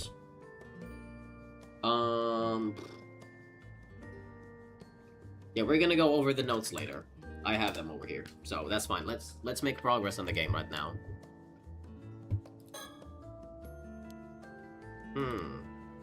Yeah, I'm supposed to distract her. What the hell am I supposed to do? Should I think? Did something appear? Can I talk to you? Yeah, I can. Hand mirrors. You know what, girl? You wanna talk about your office work days? So, Kikuko, when you left the island, you did some kind of office work, right? That's true and all, but why are you asking? Just because. Oh, I'm just wondering if you might have preferred your life back then. Oh my gosh, dude, you sound so sus right now. She's an assassin and she's standing there like, girl, I can smell the murderous intent all the way from here. I mean, you must have had more opportunities to meet people and go out on dates and all that. Stop right there, as if I don't hear enough of that as it is. What's it got to do with you anyway? Sorry, I didn't mean to pry. I was just wondering if you still kept in contact with anyone. A few people, just a few. Did you say any of them had a big influence on you? Also, she's definitely another illegitimate child of what was his name? Yoshiatsu. Which makes her Tsukasa's sibling.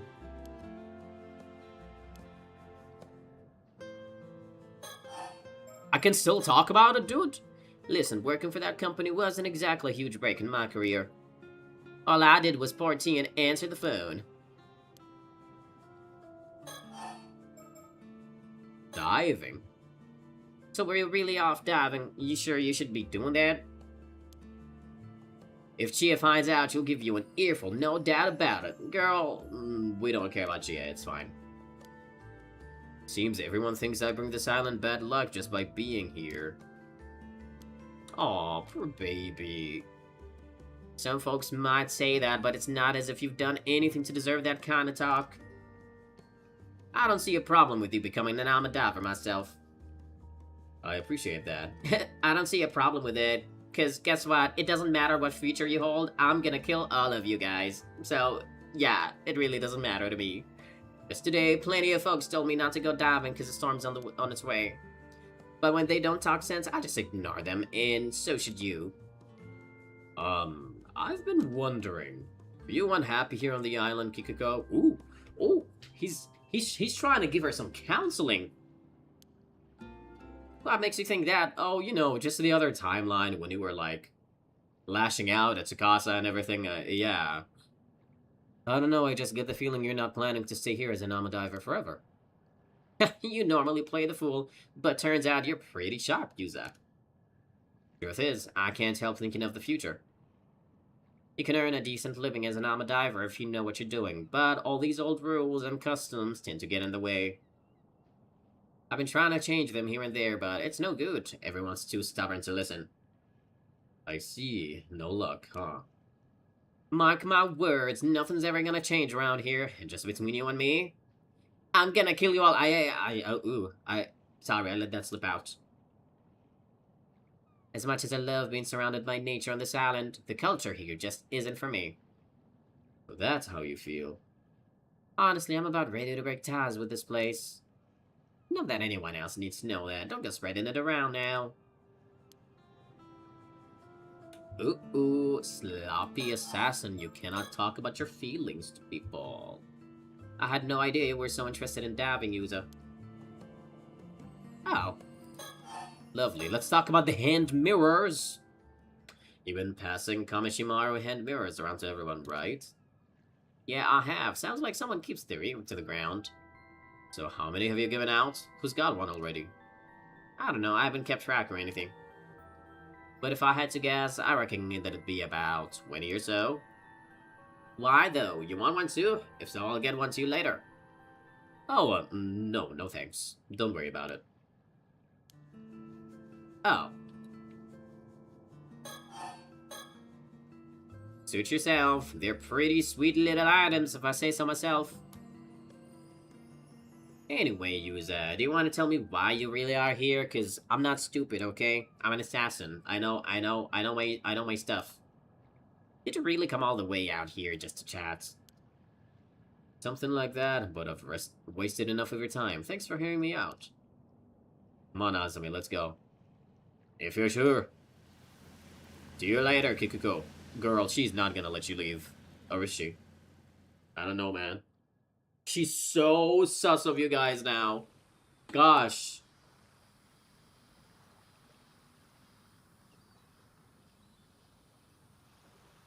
Right, I know we just got back. But there's no time to waste. We've got to track down and collect all the Kamashimaru mirrors. Kikuko handed out as soon as possible. Ah, why? If I'm right, those mirrors are actually the targets of the curse. No way, seriously? But we already also found out that they're not the only, ways to activate or track down the targets. So man, all this cursed business is a bit too much. Look, given what happened, given what people think of me, I'd have a hard time handling this on my own. I'm gonna need your help, Azumi. I guess we'll have to try and convince everyone the mirrors are defective or something. But we'd better not let Kikuko find out what we're up to. Yuza, wanna believe you, and I'd like nothing more than to help you out. But before I lift a finger, there's something I've gotta know. Oh, alright. You've got a pretty good idea what made you change out of the blue like this. You do? You were diving before, and you came face to face with a Tomokazuki. Something happened, didn't it? Well, I'm glad there's a lot of brain inside her head, Azumi, finally. I love you as a character, but I don't think he's ever, like, thought about something seriously. And we're actually mentioning it now. Finally, we're talking about the Tomokazuki. We haven't been the same since then. Yes, yes, yes, this is what I've been talking about for a long time. Come to think of it, does this have anything to do with your search for Mermaid? It's like future Yuza fused with past Yuza, and the future Yuza is me. That's me, I'm future Yuza. Right, I should have told you the full story to begin with. I've been in such a rush, I got ahead of myself. You're right, something did happen to me, and I'll tell you all about it right now if you want to hear. I'm all ears. First of all, tracking down a mermaid is still my end goal, that hasn't changed. The something's still the same. But what I'm trying to do right now started when I found out about the danger Kamishima is in. And realized I had to do something to prevent it. Are you with me so far? Sure, if I knew the island was in danger, I'd want to protect it too. But how did you find out about that anyway? Earlier you said you saw the future. When did that happen? Oh, you know, just little old me. Being the one with superpowers, guiding Yuza and everything. It's no biggie though. It was when I encountered the Tomokazuki. See? Yes! Okay, so we did figure that out. The moment our hands touched, everything went dark and then the future unfolded before me. That Tomokazuki is me. This is moi. So it was kinda like a vision from the Tomokazuki, a warning. That's exactly what it felt like. A stream of images filled my mind all at once, together with a rush of understanding. It's like they were imprinted into my memory. I don't know how it works. Okay. But I believe what I saw. I know what's gonna happen here on Kamishima if I don't do something to change it. Oh, what? That's what started all this, huh? Yuza, did you know there was a Tomokazuki there? Is that why you picked that spot to dive? No, it's like I told you, I was hoping to find a clue there, since that's the spot where I encountered a mermaid once before. I never would have dreamed I'd end up seeing a vision of a tragedy like that. For all I know, this might have nothing to do with mermaids at all, but now that I know about it, I can't just forget it, can I? Of course not. Now that I know the full story, you can count on my help too. Hell yeah, the goated bro. See? Oh, I mean, so, seeing as Kikuko's the culprit, I'm guessing that Luke keeps fucking pressing skip on the dialogue, god damn it! Guessing we need to collect those hand mirrors to save everyone. Yeah, but she's not the only threat, there's more to this. Or... Oh, ooh! The song is playing again! God, I love this one so much. Oh, it's so good! Dude, a horror mystery game, like a horror mystery visual novel, has no rights to have a soundtrack this epic. Like, what are we doing here? I feel like I'm about to go to a freaking boss battle in Dark Souls or whatever. Hello? It's so good. Gotta be kidding me. Oh, it's so hopeful too, goddamn. The first is the massacre caused by Kikuko's curse. The second is the curse of the raging waves, which has been brewing up a violent storm for the last 400 years. It's gonna hit the island tonight. What? Huh, you've lost me again. I can't keep up. For starters, why is all of this happening on the same day? I don't know what beats me. I get the feeling it's just an unfortunate coincidence. You know, otherwise we wouldn't have a video game like this. We gotta keep the plot going. And there would have been nothing we could do about it either, but since I've been forewarned, I have a chance to prevent it. I'll explain the rest on the way. There's no time to lose. We have to track down every last one of those mirror.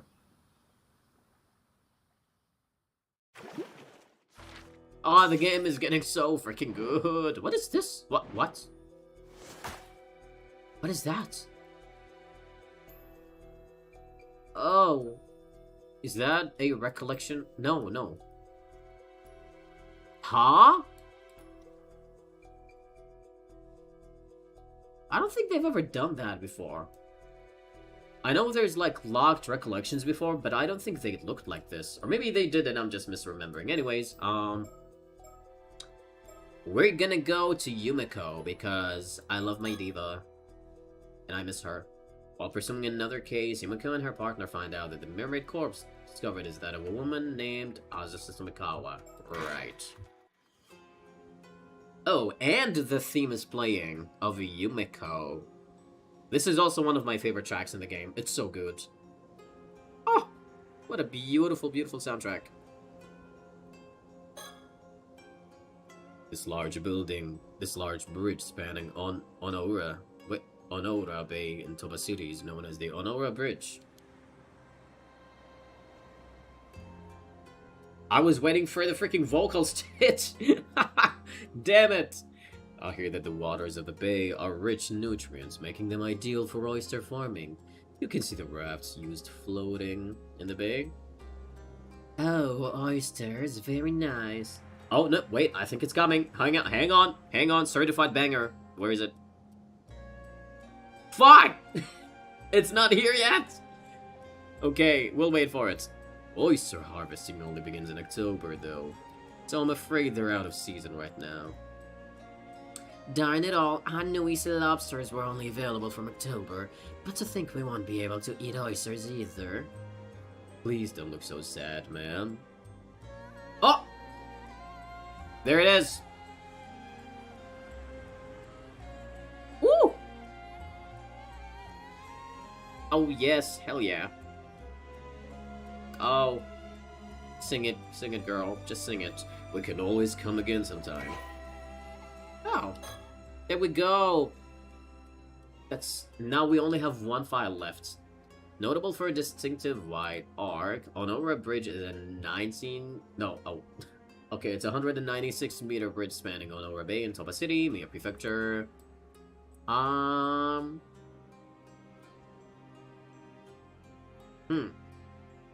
Alright.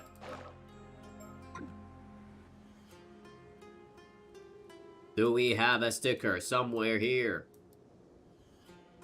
We do! Yes! Oh! Midsummer.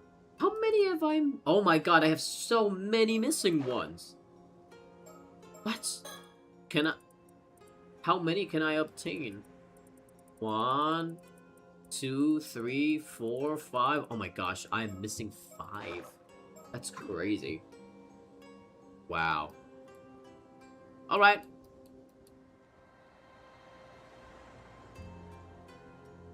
Can I look at anything else besides Soto? No. Alright, so... Vision. We're gonna look at... nothingness. Absolutely. Alright. No! Think. After discovering the mermaid found in Futamigawa this morning was in fact Somikawa's transfigured corpse, we headed to Ijika town for further investigation, and are now on our way back. This feels like as good an opportunity as any to take stock of our current position and talk about our next move. Soto gives off the impression of being all business, but he often goes along with any suggestions I make to stop and take in the scenery. Despite appearances, I think he quite enjoys quiet moments like this.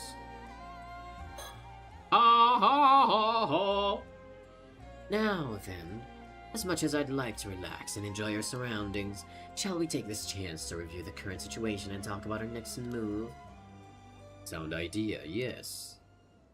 First, Detective Ida contacted us this morning, informing us that a mermaid corpse had washed up in Futamigawa. However, when we went to investigate, we discovered that the corpse was in fact that of Miss Somikawa, whose whereabouts we were looking into. She had been transformed into a fish by a curse. Quite the troublesome development. She was shaping up to be a key figure in a number of incidents. Actually, I know I was suspecting Yumeko to be a mermaid, which I guess somewhat can make sense, but that also leaves questions about why is she doing all these investigations if she was a mermaid in the first place? It doesn't make sense. If she was either a mermaid or mortal, it doesn't make sense that she's doing these investigations. I don't know.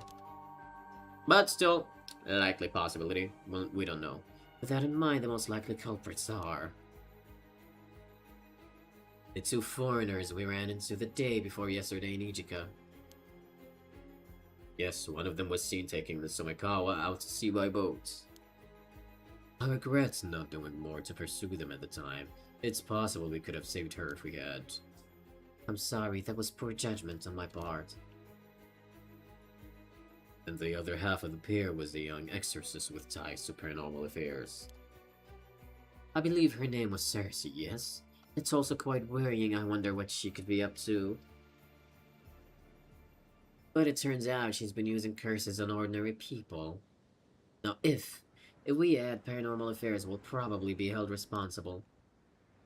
Though I doubt the Bureau would agree to act as custodian for someone who would behave so recklessly. Like to believe some manner of circumstances are at hand, yes. Well, I suppose if anything happens, I can just get the higher-ups to take responsibility. That's what higher-ups are for, aren't they? I am so whimsical. Being responsible for their subordinates. I love her so much. Oh my gosh. She's so iconic. I think you'll find that's a saying used by superiors as a goal, not by subordinates to shirk the responsibility. Wanna talk again? Despite her abilities, I doubt that girl would be able to use the curse of the Forsaken Fish. Regardless of who wielded it, I think it's safe to say that a cursed stone was involved. Agreed, we have two people from the same town falling victim to the same curse after all. I think it's reasonable to assume this was due to overzealous use of a curse stone. Yes, the first victim was Tami Kosuma, who was succumbed to the curse 2 days ago. The second was Miss Somikawa from yesterday. The state they were found in hasn't been publicly disclosed, so they're still being officially treated as missing.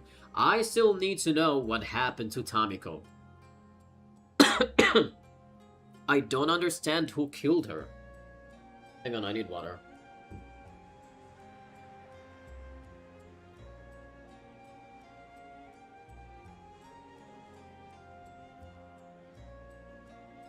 And the thing that makes it more mysterious too is that the curse stone was still sealed in the box.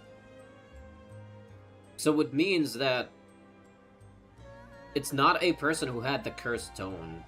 What? Oh my gosh. Oh my gosh, it's so confusing. If somebody used the curse stone to kill her and turn her into a mermaid, then why is the curse stone sealed? Was found sealed after her death again. I'm having a hard time believing, like, they took it out, or, like, they killed her, and then they sealed it in the box, and then they went back. I don't know. That would be... whatever. We'll find out. Here's on housing the curse of the Forsaken Fish, eh? Something wrong. The curse of the Forsaken Fish is one of the curses mermaids can use, you see? Oh, unless the person who killed Tomiko is not a human. It was one of the mermaids. Because if you're one of the mermaids, you don't need to bear a curse stone. You can just do it, as opposed to a human. For it to have become a cursed stone, the mermaid in question must have experienced overwhelming resentment. An example might be if they were killed while bearing a powerful grudge against someone. Sounds like it would be a rare event to need. Actually, I take it back. That sounds dumb.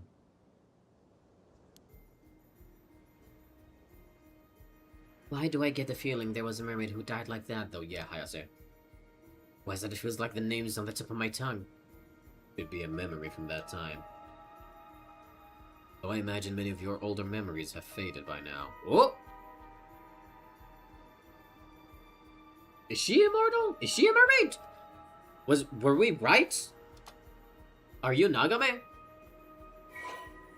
I have to try and remember what was the name of the mermaid who died while harboring strong feelings of resentment.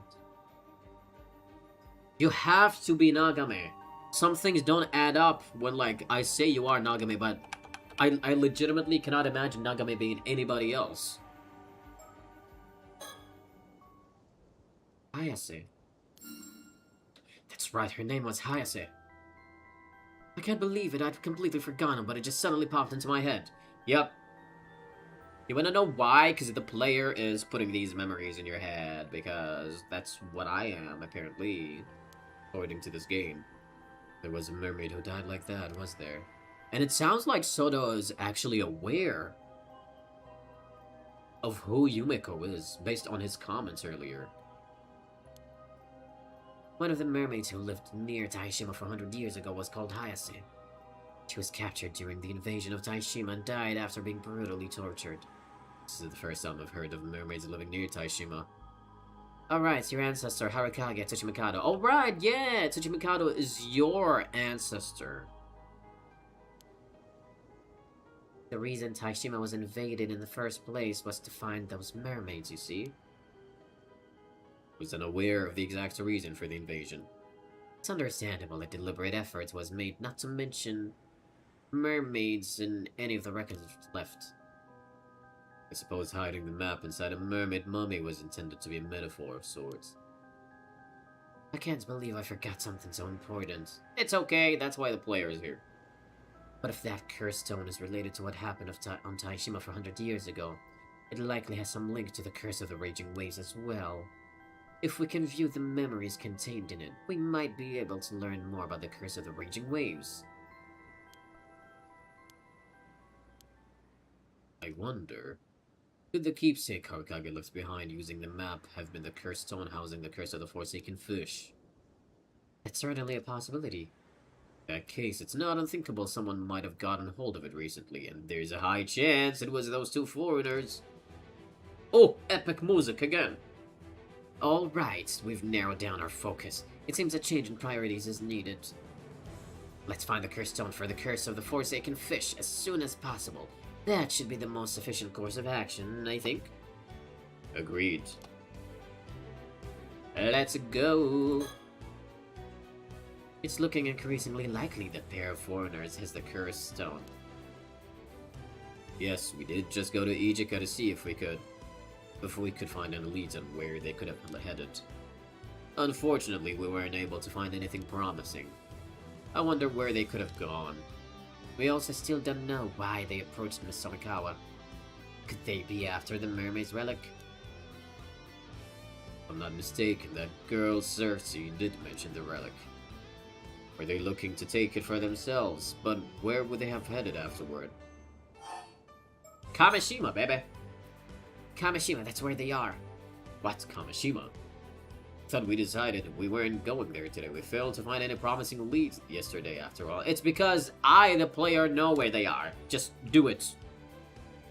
Something's telling me they went to Kamishima, and I get the feeling this is a hunch I shouldn't ignore. Yes, it's my hunch, baby. Let's head to the port in Toba City. We'll catch a ferry to Kamishima from there.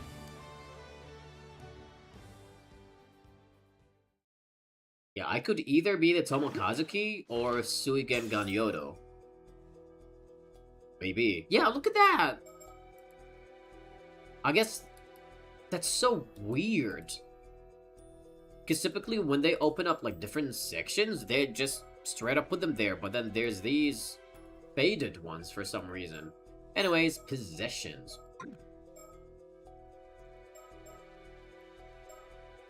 Huh. Which, funny enough, is not going on a straight line. So there's different paths for each character, actually. Alright. After arriving in Kamishima, Avi and Cersei continue to ask around about mermaids, but this garners suspicion and they find themselves unable to gain any information.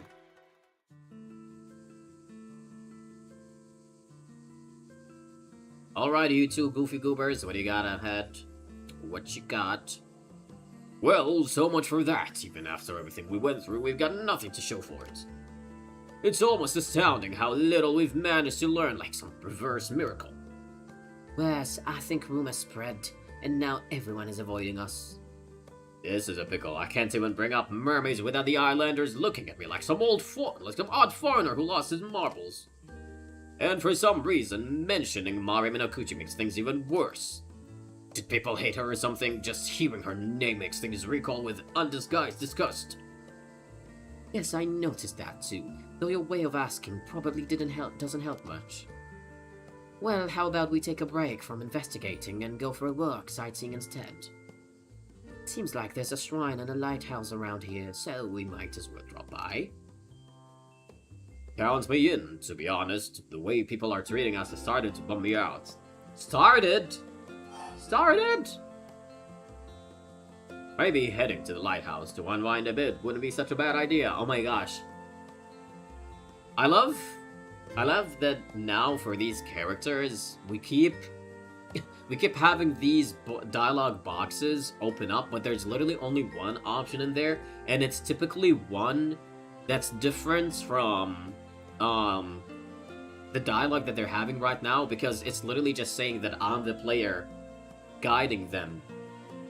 I, as the player, am letting them know that no, don't go to the lighthouse, actually, you should go to the jetty, because I know that you have to go there. No, we must go to the jetty, and that's that. Don't scare me like that. What's gotten into you all of a sudden? Waves of my yearning soul keep crashing against my chest, insisting I seek out the shore. Right, sure, the usual then.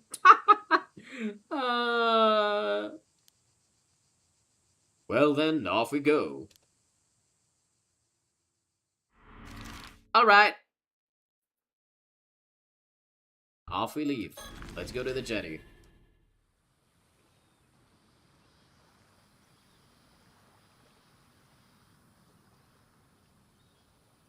Hey, girl. Oh, looks like we've caught ourselves a spunky young lady here. Maybe we should have a word with her. Oh, right. You know, Kikuko did want to meet the foreigner, so in a sense, here we go. All right, this could be our last chance. Let's give it our all. Excuse me, could we speak with you for a moment? Cersei, no, there's no way she'll want to talk to us if we're that forward. She's gonna freak out. Oh my god, it's foreigner visitors! Foreigner visitors, how unusual, and your names are Avi and Cersei. Welcome to Kamishima, my name is Kikuko. I'm an armor diver. Maybe an assassin. I might kill everybody later, but we don't talk about that. Kikuko, the armor diver. Such a pleasure to meet a charming young lady in a place like this. Charming young lady, you say? Oh my. Well, now you're allowed to ask me anything you like. Items? Oh. Oh. Alright. Groundings, baby.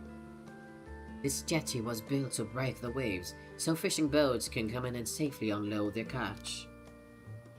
I suppose jet planes have nothing to do with it. No, not at all. The structure over there in the distance is called a breakwater. Built to keep the waves out, seems like it's also a popular fishing spot. Thanks, Cersei, you always got trivia in your head. No sticker? Oh. Well, that sucks. Let's think. Let's use our mind. Why did I feel that sudden urge to go to the jetty earlier? Okay, we know already. It's me. Let's move on.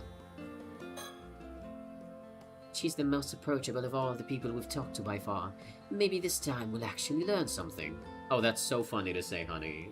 That is actually hilarious, considering who Kikuko is. The little sad to be this happy just because someone finally agreed to talk to us. I wonder who's to blame for that. You're saying it's my fault? Whatever. Talk about mermaids. It's maybe a bit out of nowhere, but you don't happen to know anything about mermaids, do you? What a way to start a conversation with like a stranger when you're a foreigner in their land. That's so funny. Oh, so you do know something. When you say mermaids, you mean mermaids, right? The mythical creatures? What else do you think? Rumor has it that this island houses some kind of secret connection to mermaids, but I haven't been able to ascertain whether it's true or not. So tell me, any mermaid secrets about? Are you saying you really came all the way out here to look for mermaids? More or less so. Any information you may have would be a huge help. Sorry, I don't really have anything for you, but I do happen to be a little interested in mermaids myself. Fantastic! Another fan entranced by the mystery. No, by the mysterious. They say that eating the flesh of a mermaid will grant you immortality, right? That's right. Could you perhaps be interested in mortality as well? I guess so, not for myself, though. Oop. Oh, I meant to click the first one. Oops. Oh, right, actually, there's someone we're looking for on this island. Would you mind if we ask you about them? A woman named Mari Minoguchi. Dude, the looks of disgust on her face, oh my gosh. See, that's exactly how everyone else around here has been reacting when we ask about her. No, it's just I'm sorry, but that woman died in an accident at sea 5 years ago. We are well aware that she passed away. I do ask. Did she leave anything behind, or was there perhaps someone who was close to her, anything like that? Sorry, I've got no idea. Nobody on this island really knew her. Although her son has just returned to the island. Her son, you say? Now it's getting interesting. We'd certainly like to meet him. Do you know where he is? Sorry, no idea, but he's gotta be somewhere around the island. His name is Yuza Minakuchi. I'll give you his home address. You might find him there. Girl, I would not give somebody's address, like a local's address, to a foreigner coming in who knows nothing about any of us. Like, that's so sus.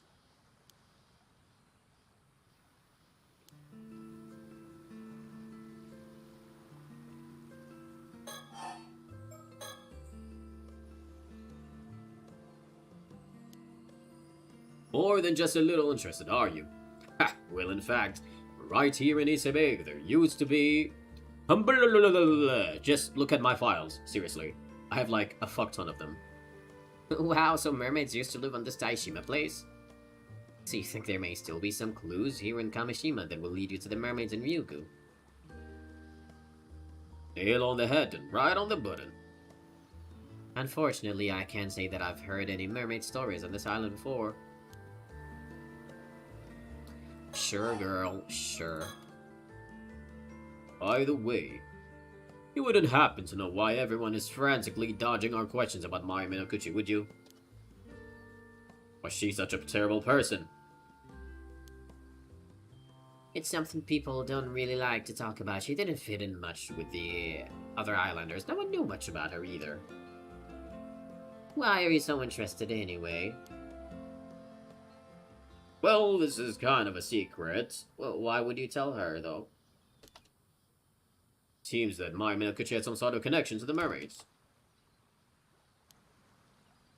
So that's why. I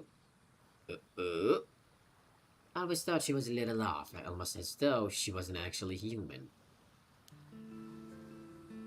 Oop.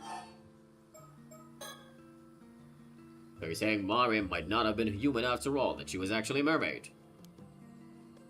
No way, I was joking. It was kinda weird, sure, but a mermaid, that's a bit far-fetched, don't you think?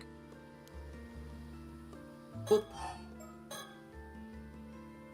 So an active Alma diver, then? Are there many young divers these days?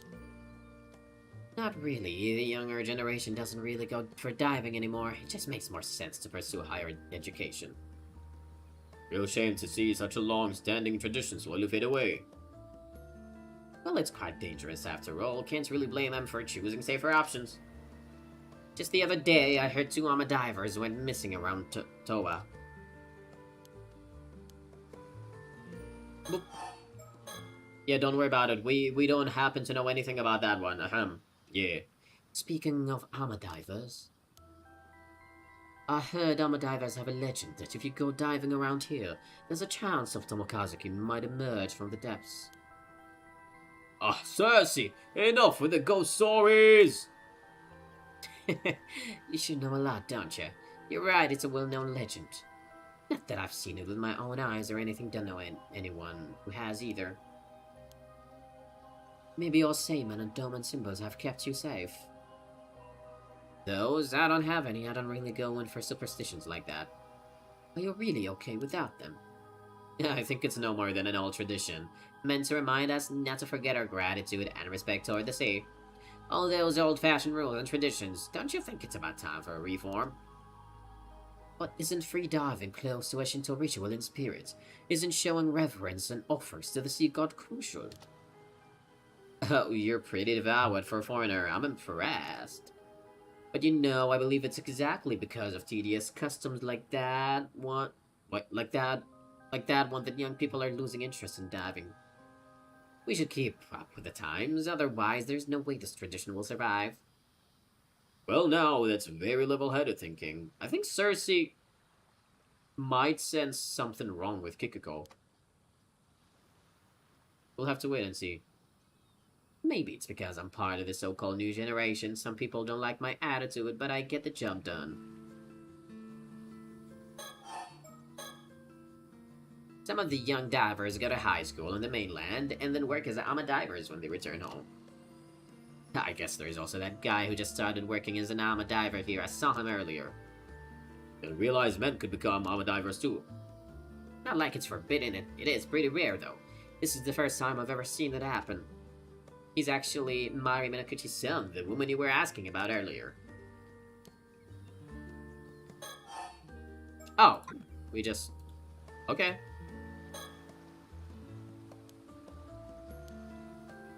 Do I think now, maybe? Completely forgot about the still-tight mirror that Ikuma told us to look for. Guess I'll try to my luck and ask. I just remembered.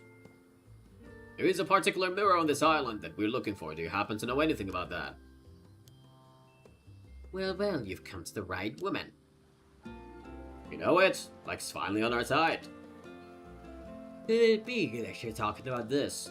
I don't know what it is about, playing visual novels with barely any voice acting, but every time I play these kind of games, I yawn a little bit too much. Goodness, that's the cutest mirror I've ever seen. This is the famous Kamishima souvenir, the Kamishimaru hand mirror. I had no idea it had become so famous. No way could this be the still-tight mirror. Definitely not. This isn't the one you're after? Oh well, since you seem to have taken a liking to it, I'll still love to let you have it. Consider it a memento of our meeting today. Oh! Oh my god, I can accept or decline? Oh god. We're gonna do that. I am gonna decline it. I don't know if the game's gonna let me though, but I'm gonna decline it. Actually, I changed my mind. I don't need it, after all. You sure it's free, you know? Well, when you put it like that, strongly decline. Haha, no, I'm sure. I absolutely decline. Okay, sure, if you feel that strongly about it, I won't press you. Anyway, what we're looking for is actually a bronze mirror.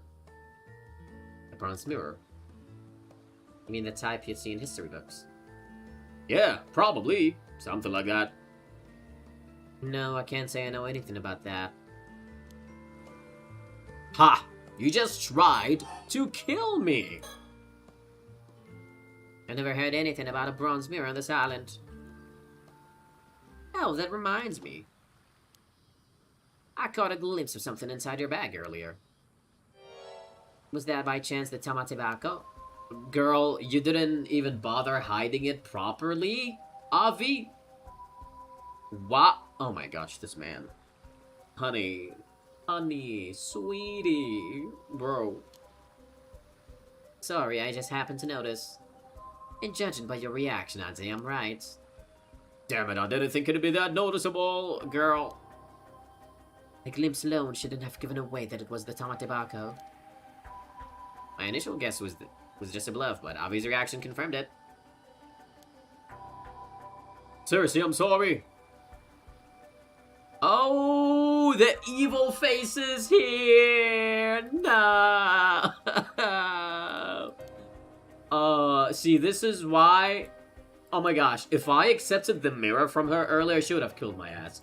She would have killed me to get it. Oh gosh. Be careful. Oh girl, oh girl, oh girl, oh girl. Hey, maybe we could just talk about it. Why the interest in the tamatebako? It's some kind of ancient mermaid treasure, right? Ah, you're well informed. Would you be willing to hand it over to me? I'll make sure it's worth your while. No! You see, I know someone who's ridiculously rich and in search of eternal life. They'd be willing to pay a small fortune for that thing. They'll offer the kind of money you probably only get to see once in a lifetime, so what do you say? Whoa, whoa, whoa, slow down. Much more than some third-rate writer like yourself could earn in a lifetime. Wow. I don't know what you could possibly need the Tamatibako for anyway, but wouldn't you like to move up in the world? Believe I understand your offer, Kikuko. But my answer is no, not a chance, no way, no how, I say as the epic soundtrack plays, hell yeah! You thought this music was gonna play in some kind of epic boss fight? No bitch, it's my theme now.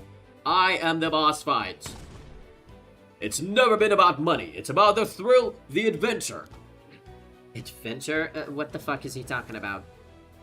Exactly, embarking on a journey to unravel the secret of the mermaid's immortality. What better adventure could a man ask for? You may call me a romantic, and that's what I am, an adventurer at heart. You've totally lost me.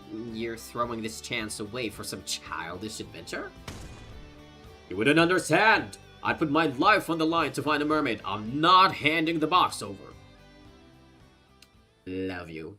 Love you, love it, Avi. But you gotta be careful. Yeah.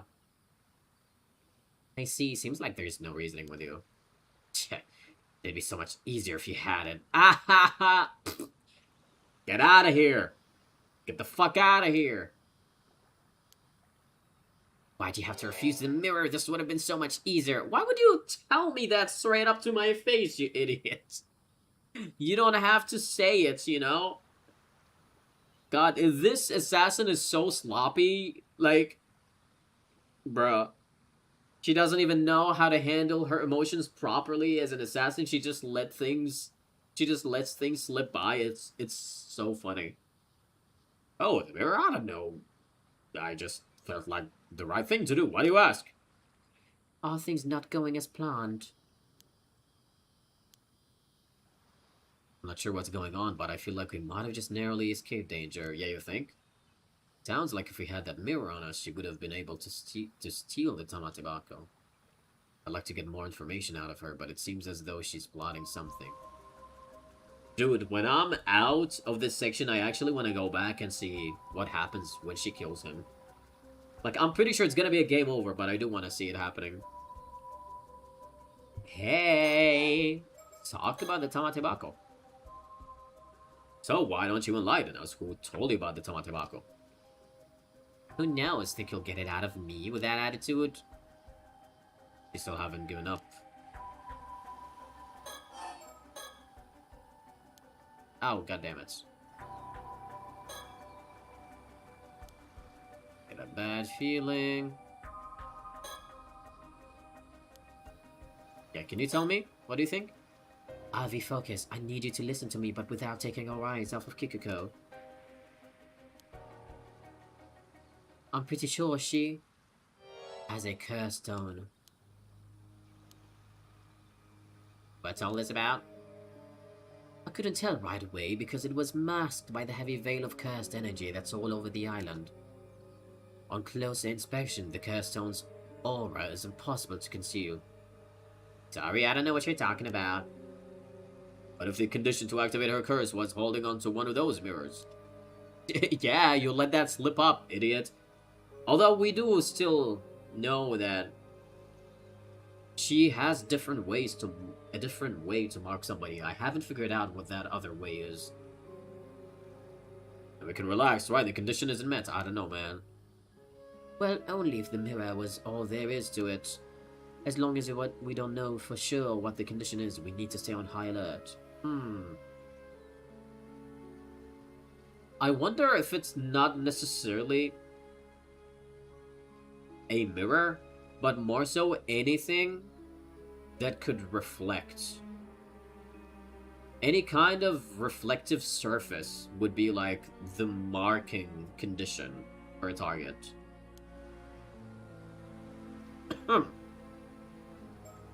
I'll think. No doubt about it, Kikuko wants to take the Tamatibako from us. Let me drink more water.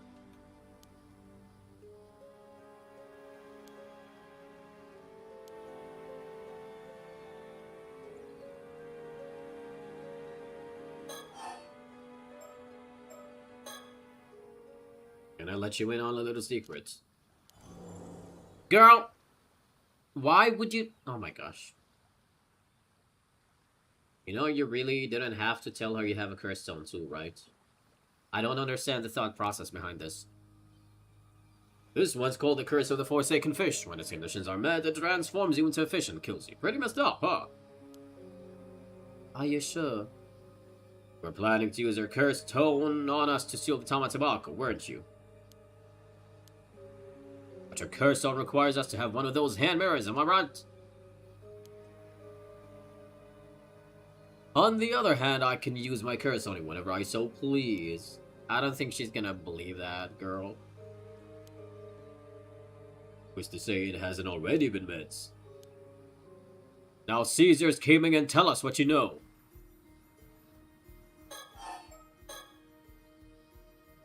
Oh. God damn it.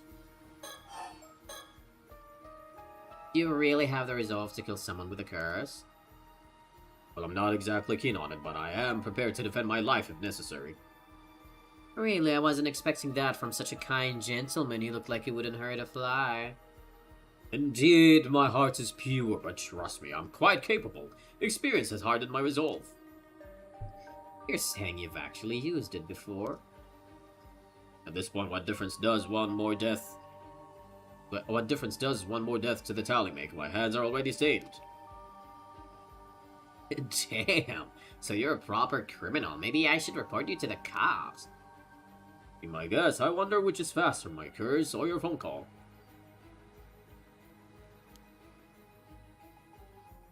What about your lady friend? Well, are you okay with this? Yeah, I actually don't fucking care. I'm afraid there's no restraining Avi. I've pretty much given up on him at this point. So it would be great if you could just give up and hand over the curse stone. What the fuck is this? You guys are absolutely insane. Oh, come on now. I think we can agree that we both have our issues. Good, we're at a stalemate. Now I can try to extract more information out of her. Good job, Cersei, making her believe I've lost it. Very convincing. Actually, maybe a little too convincing. Does she really think I'm that crazy? Dude, just talk.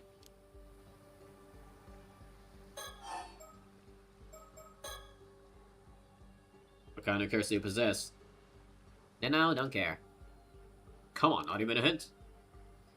We, on the other hand, have laid pretty much all of our cards on the table already. Seriously, you're so fucking stupid.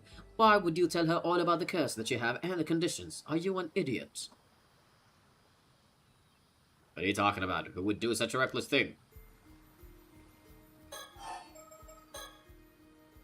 Alright, look, it seems like you're just as dead set as on the Tamatabako as I am. This standoff won't get us anywhere. Why don't you tell us your motivation? Maybe we'll be able to find a compromise. Say, for example, if granting your wish were to stir the spirit of adventure within me. I cannot hand over the Tamatabako, but perhaps I'd be willing to let you borrow its power of immortality. I've got no romantic tale for you.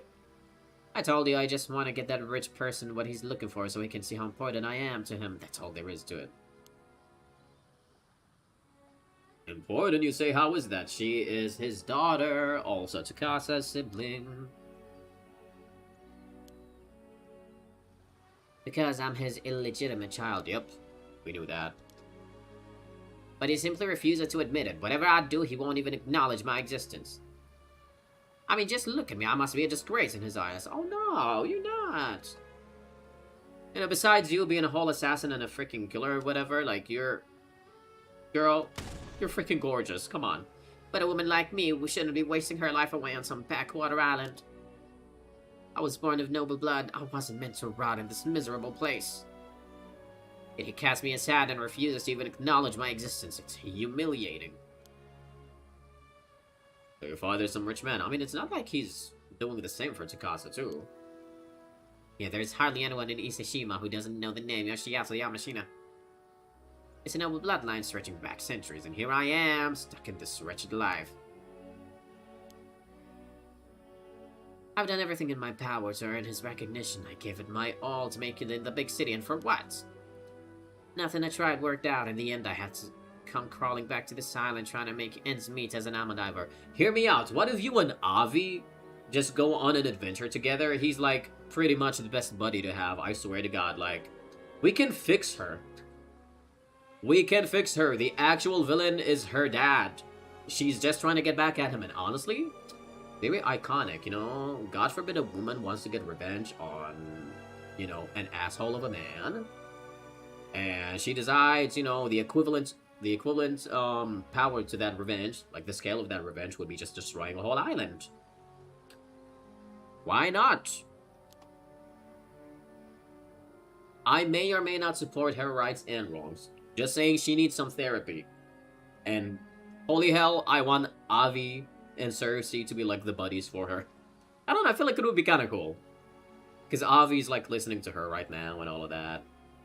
And he's the total opposite of her. It would be kind of cool if they became like buddies at the end. Because technically, in this timeline, she hasn't really murdered anybody yet. So you figured that since Yamashina seek immortality, you could leverage the box to get what you want at the same time. I used to work at a small company. The young CEO of the place is basically Yamashina's protege. Are you talking about Kippei, Yukoma? I guess he felt sorry for me, so he let it slip that Yamashina was after immortality. Is he the one who told you about the Cursed Stone and the Tamatebako as well? I think she's talking about Kippei Yukoma. Since even Yamashina doesn't know about this, he suggested I use it to my advantage and take the credit. He gave me the Cursed Stone and told me to use it wisely. Oh, she's totally talking about freaking Kippei. Originally, I had planned on offering something different to Yamashina, but now that I've got a chance for the Tamatebako, that's my best option. Ooh, how intriguing.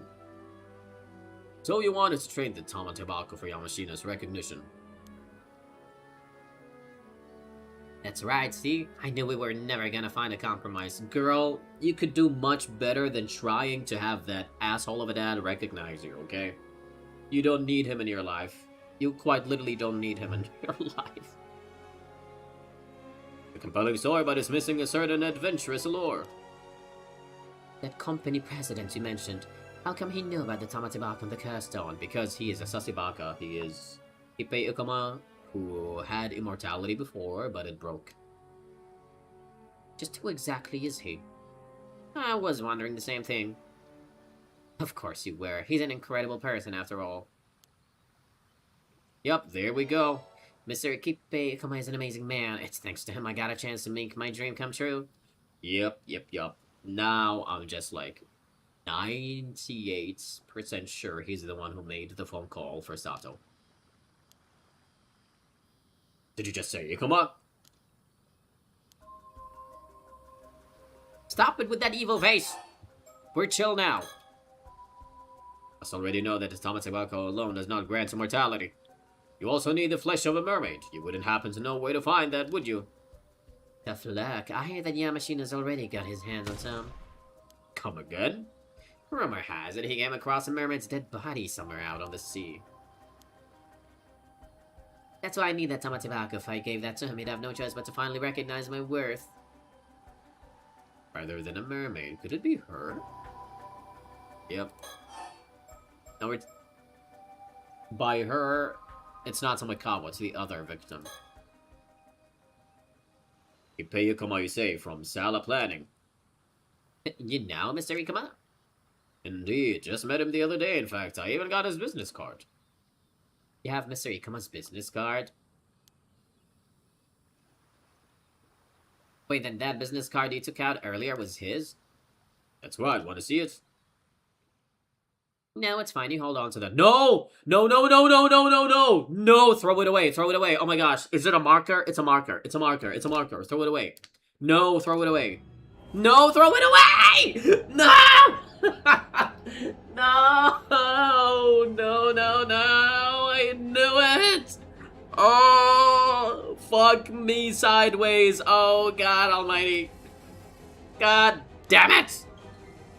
What a curse, Echo. Okay, can you not just, like, throw it away right now? Like, do it right now! Do it right now! Oh my gosh. Black as Astery, guide his path. and with thy merciful hand protect him. Come on! Oh yeah, Cersei's strong. She's got this, she's got this. It's okay, we got this.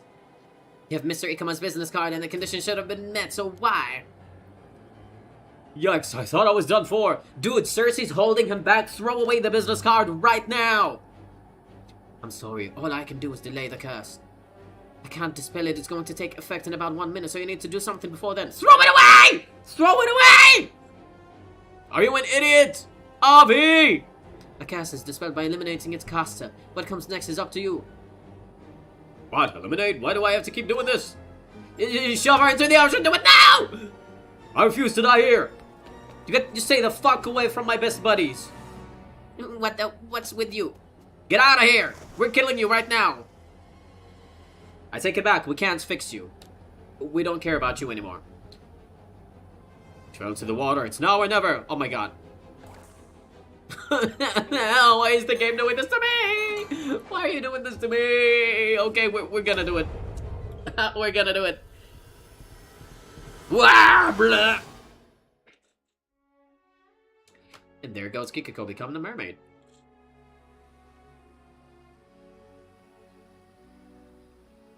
I retrieved the curse stone from the ocean.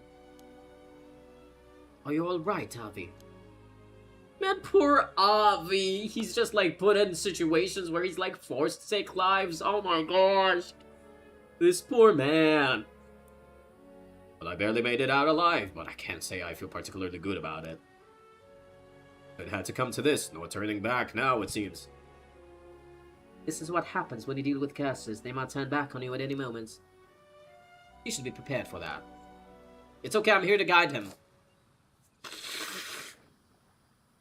About that. Bronze mirror? That's right, a palm-sized bronze hand mirror.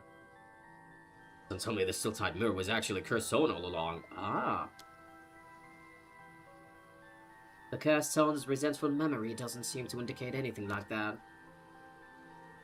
So, this cursed stone had a resentful memory too. Eh? What did you learn? There's so much information, it's hard to make sense of it. Here, take a look for yourself. Don't just toss it like that. It's a cursed stone, not a baseball. Oh my gosh. Are we like... Is Avi just gonna be... Is he just gonna be gathering cursed stones and all of that? You're not gonna look. Of course I am. Let's see. Whoa, so this is the real deal. Oh, a mermaid! There's a mermaid on it! What? What are we doing? Oh, shit. Ooh. Specific symbol as its target and kills those who carry that symbol within the area specified by the user by cleaving them into... Okay, I gotta look at the symbol on, what's his name's freaking business card, but let me read through this first.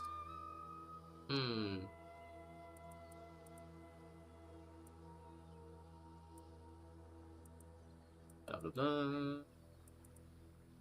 Oh, there's Sato. Hello. Yoji. Okay. Noriko.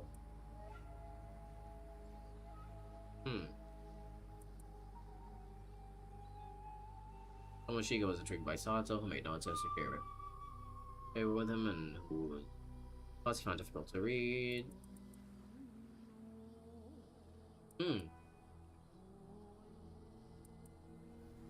Ooh.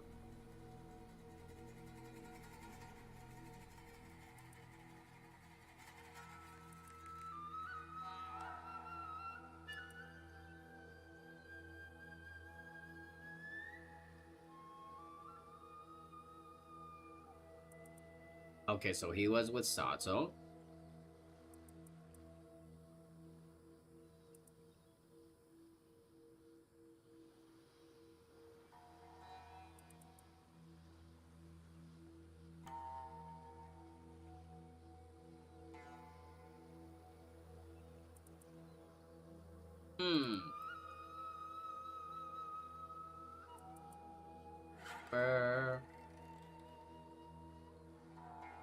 Meat was highly poisonous, even a small bite's being fatal. No one wanted to try. No, eat it as a result. Alright.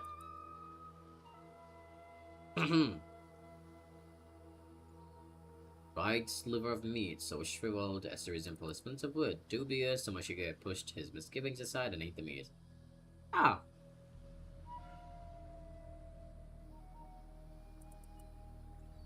Believing that a mermaid would surely come to reclaim the Tamatebako.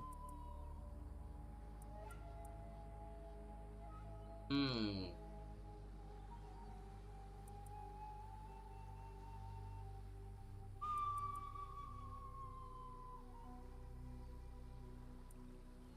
Oh, this is where Sato was pushed down from the boats.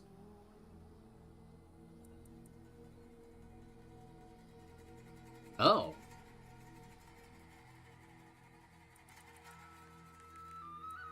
Back the box. Ooh. Facing cry before diving back into the water. Okay, so the mermaid got slashed.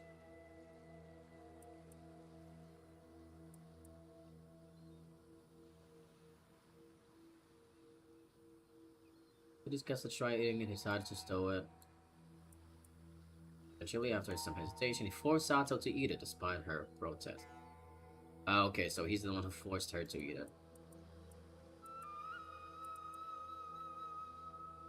Thinking that the amount of mermaid flesh simply hadn't been enough, Tomoshige made to pursue the mermaid. As he did so, he noticed the mist around them was weird.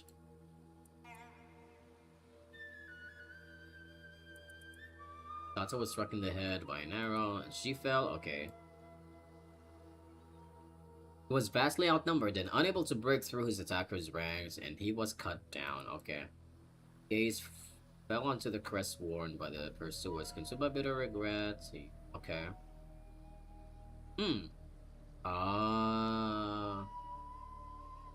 Okay. So this guy is Tomoshige. Alright. This motherfucker is Tomoshige, the one who knew Sato. This is like really strange. Imagine being Sato, knowing about curse zones and all, and also being like the immortal that you are. And one of the freaking curse zones used to be a man that you actually knew back then. That's hilarious.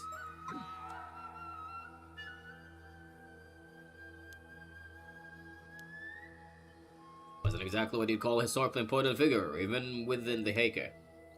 Seems that he sought out the mermaid's power and immortality, but his pursuit ended in failure. That resentment it must have dwelled within Tomoshige's bronze mirror, eventually turning it into a curse stone. Most likely. There it is. That's the symbol. Okay. Yep. Yeah. Oh, Kippe. He made sure that that symbol had to be on his business card too. Oh, this man. This man. Okay, you smarty pants. So sneaky. So fucking sneaky.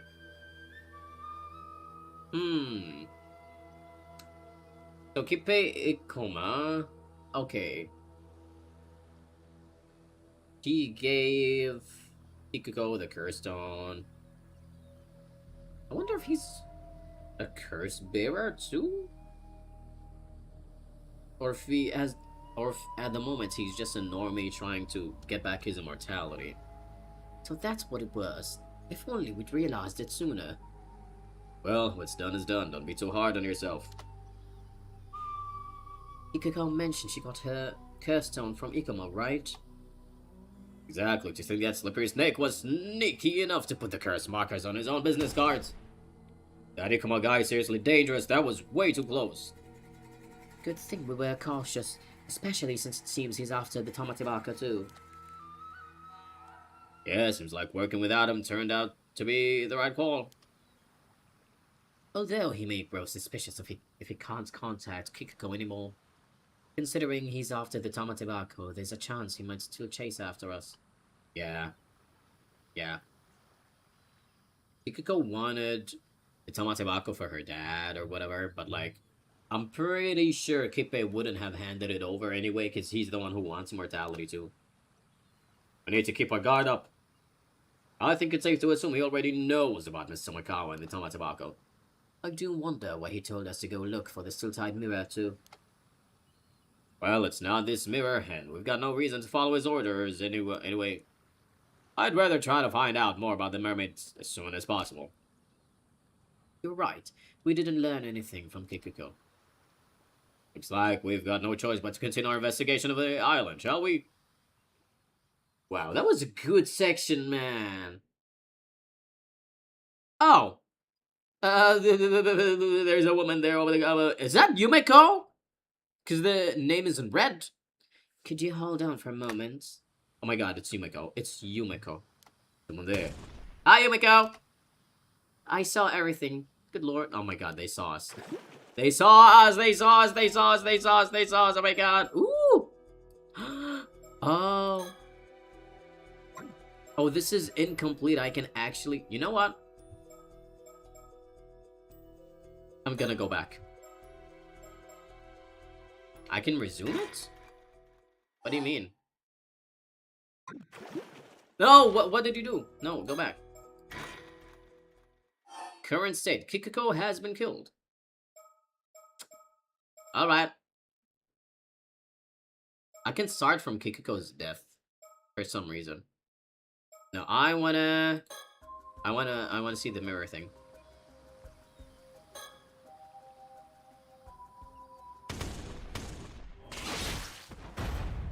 Oh!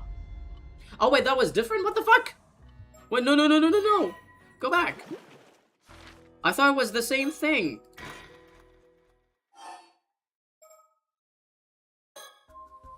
What the hell? I was waiting for the dialogue box to come up so I could choose to accept or decline the mirror. The interest. Ancient mermaid treasure. You were informed. Oh, there we go. Okay.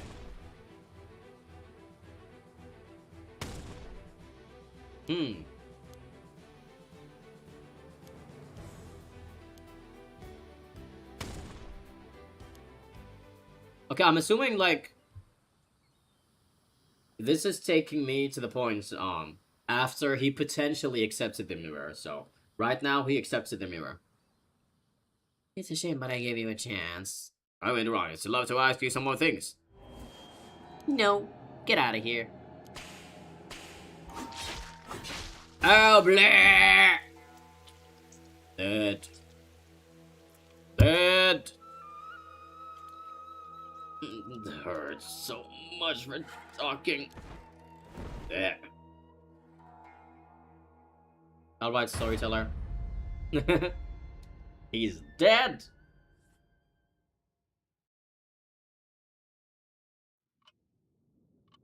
Oh, there he goes. Hey, baby. Oh my, it seems you've met with a rather unpleasant fate. This is merely conjecture on my part, but... Is he gonna say, did you know he was gonna die, but you just wanted to see what happens? Things seem to be going quite smoothly right up until Kikuko's true nature was exposed. The only one who can stop Kikuko from committing those murders is Mr. Barnum, after all. However, it appears you were holding on to something that gave her the upper hand. I would recommend you dispose of that item before incurring with her wrath.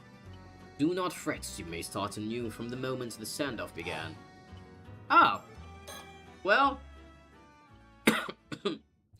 I knew that was gonna happen, but... Sure. We saw that. We saw it.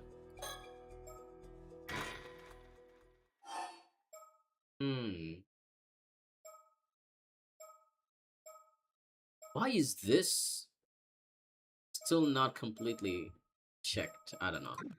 Anyways, let's go here.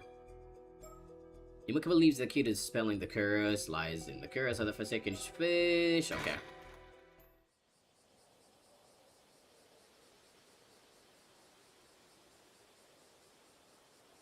I see, so you'd be Mrs. Shiki, and you say you're a member of the police department currently looking after Cersei. My apologies for all the trouble young Cersei caused you the other day. She's quite the mischievous young little lady, I'm afraid. Oh, not at all. She certainly has some pluck for one so young. Took us quite by surprise, in fact. You would be Cersei's guardian then? Oh no, we're related, to be sure, but she's really more my guide come bodyguard of anything. What the fuck? Since when was I your bodyguard as well? I'm afraid that circumstances may dictate that we have to take Cersei back to Tokyo with us, though. That so it would be quite a bother. Personally, I'd rather avoid having to do so as well. There's a case here that needs our urgent attention, you see. So I'd appreciate it if you cooperated without any fuss. That would depend on what you ask, I'm afraid. Hi! Currently stand in front of the torii at the top of the hill. The elevation gives us a beautiful view. Alright. Sticker. Sticker. I swear to God, it's gotta be somewhere.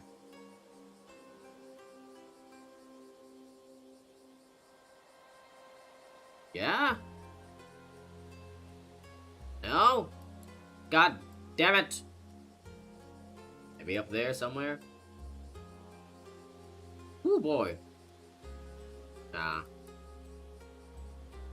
Alright. Let's use my vision. Ooh! Oh, whoa! Wait, her vision does that? I can spot hidden stickers.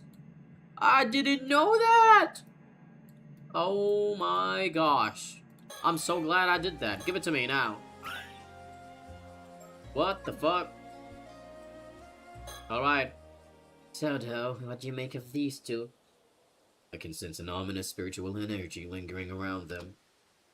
It's all but certain that they have curse stones. I see we don't have the time to play games then. It seems like a direct approach will be best here. Wait, you mean both of them have curse stones? Yes, both of them. Girl is managing to camouflage the energy from the one she has, but I managed to catch the sight of it for a moment. So we're dealing with two cursed stones, are we? Yeah, we got it.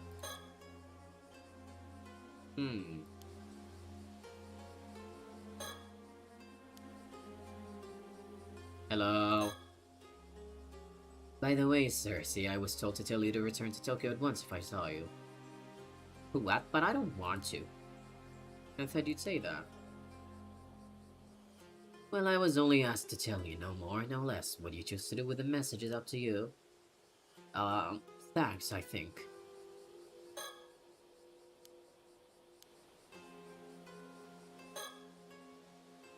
What were you doing down at the jetty just now? Oh, so you didn't see anything that happened before that, huh? Would it be inconvenience for you if you had? Way to be sus, Afi. Nonsense, my hands are as clean as my conscience, not a spot inside I show. Oh my god, he's so bad at this. He's so bad at this, oh my gosh. Never mind that now. We don't have the time, there are several things we want to ask you. Oh, and when would those be? Let's do both. I think we should talk about the incidents this morning. Miss Samikawa was discovered washed up on the Futamigawa coast as a corpse, with half her body having been turned into a fish. Well, I'll be to think she would meet such a fate. I'm sorry to hear that. This wouldn't be your doing, would it?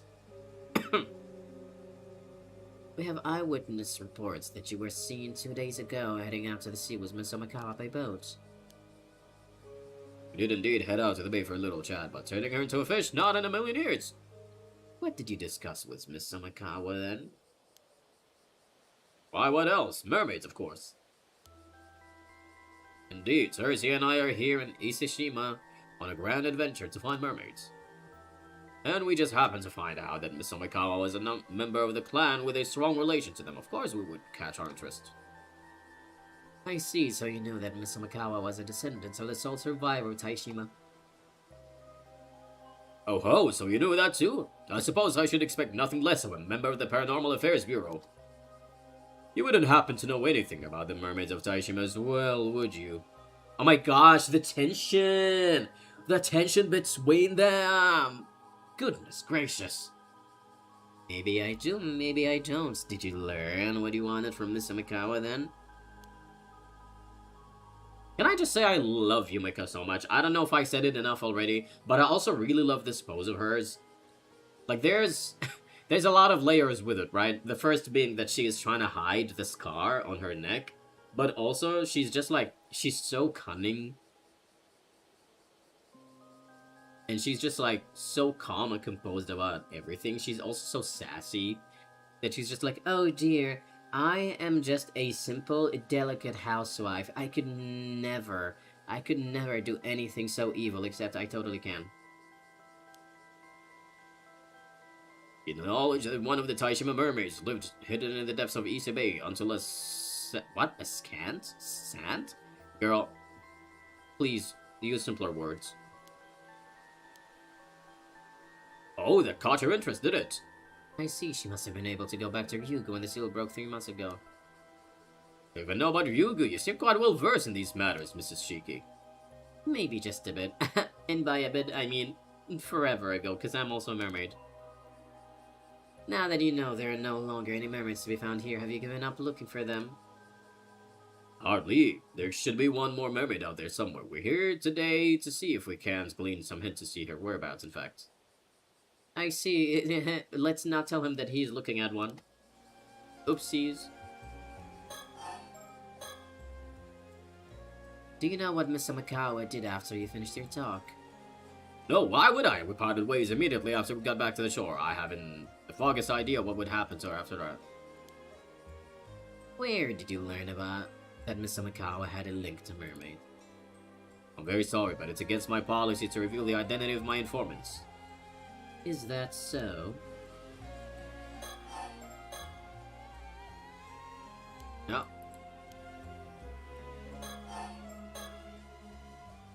It's no use trying to play innocent. We know you have the curse stone housing the curse of the forsaken fish. What's that? A curse stone? I'm afraid I haven't the foggiest of what you're talking about. Avi, they already know. Just give up already. What's this? Stabbed in the back and by my own kin, no less. How could you? Its spiritual energy is too powerful to hide. I can tell that man over there has already noticed it. Thank you for the help. You saved us quite a bit of trouble just now. Does that mean you let us go?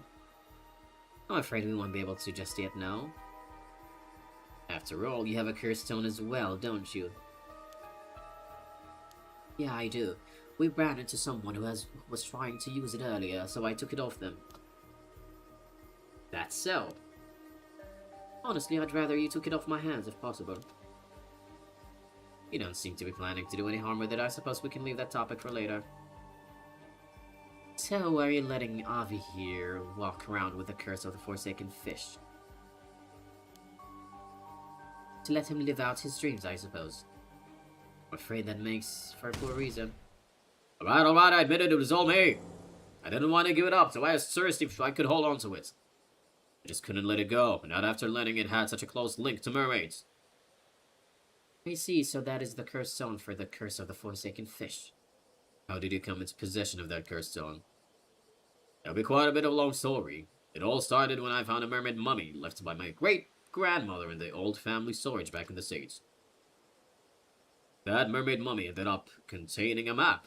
One with a riddle to be solved, no less. That riddle led us to a mysterious box on the seabed. And once we'd solved the puzzle sealing the box shut, we found this curse stone nestled within. Huh. Yeah.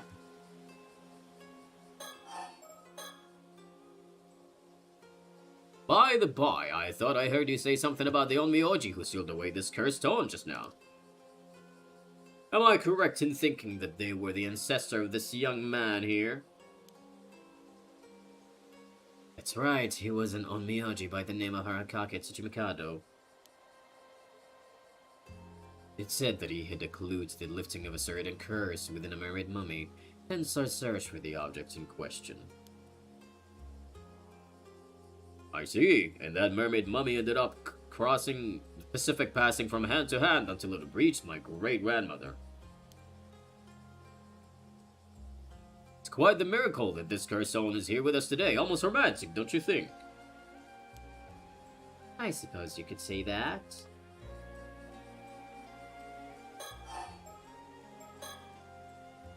Why the mir- Oh. Alright. There's no doubt that Miss Samikawa was transfigured into a fish by the curse of the Forsaken Fish. And it's looking extremely likely that you have the cursed stone that would make that possible. No more excuses, tell us what really happened. I guess you have to tell them the tragic story, huh?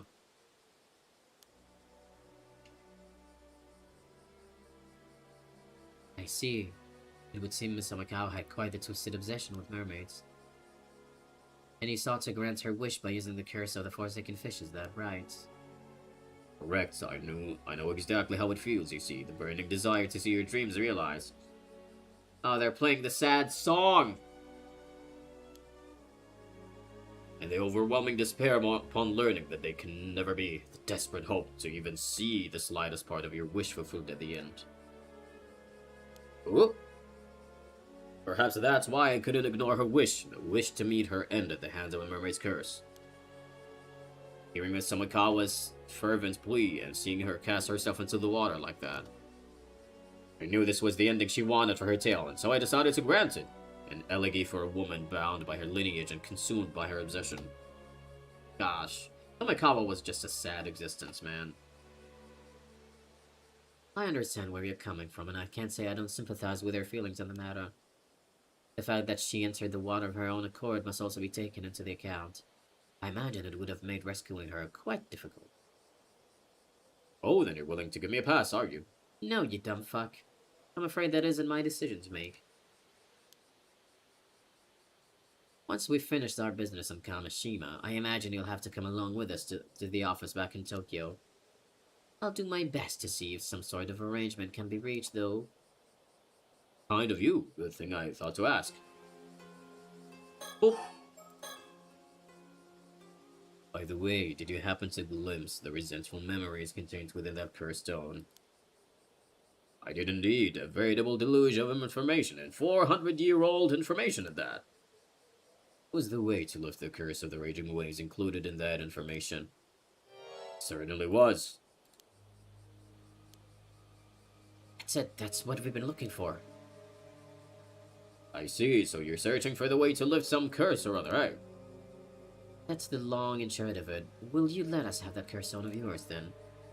It's too dangerous to leave unaddressed as it is. So we can't leave it with you either way. But that just feels so unfair, you know. I was the one who found the map and solved the riddle. Why the cursed stone would still be at the bottom of the sea if it wasn't for me? And it's hardly been cheap, running back and forth like this. I don't know if I could just give you something so important for nothing in return. Looking to take advantage of the situation, are we? Judge me all you want. I'm at the end of my rope here, you know. So, what is it you're after, then? Money? Well, first of all, I'd like you to turn a blind eye to the fact that I used a curse stone. And I'd like you to spill the beads on any knowledge you have on mermaids as well. Turning a blind eye might be a bit much, I'm afraid. All I can promise there is an attempt to reach some sort of deal. In any case, we don't have time to mess around. I really would appreciate it if you cooperated without any further fuss. If you don't, we may end up having to get a bit rough. Girl, again? Intimidation, is it? But if you think your boorish threats scare me, think again. My trusty bodyguard here will— Oh. Sorry, but no, I don't feel well, and we're at a disadvantage here anyway. Wise decision, young lady. So that's your game, is it? Abusing your authority to seize the property of a defenseless, powerless civilian. State violence. State violence, I say. You do have a curse stone, though. I doubt anyone would object to use of force against an opponent carrying a lethal weapon. Seriously? This is really the end of the line, then? Well, if it's really just information on mermaids you want, I'm not opposed to telling you that much. Only within the bounds of what I know, though. Would that be acceptable?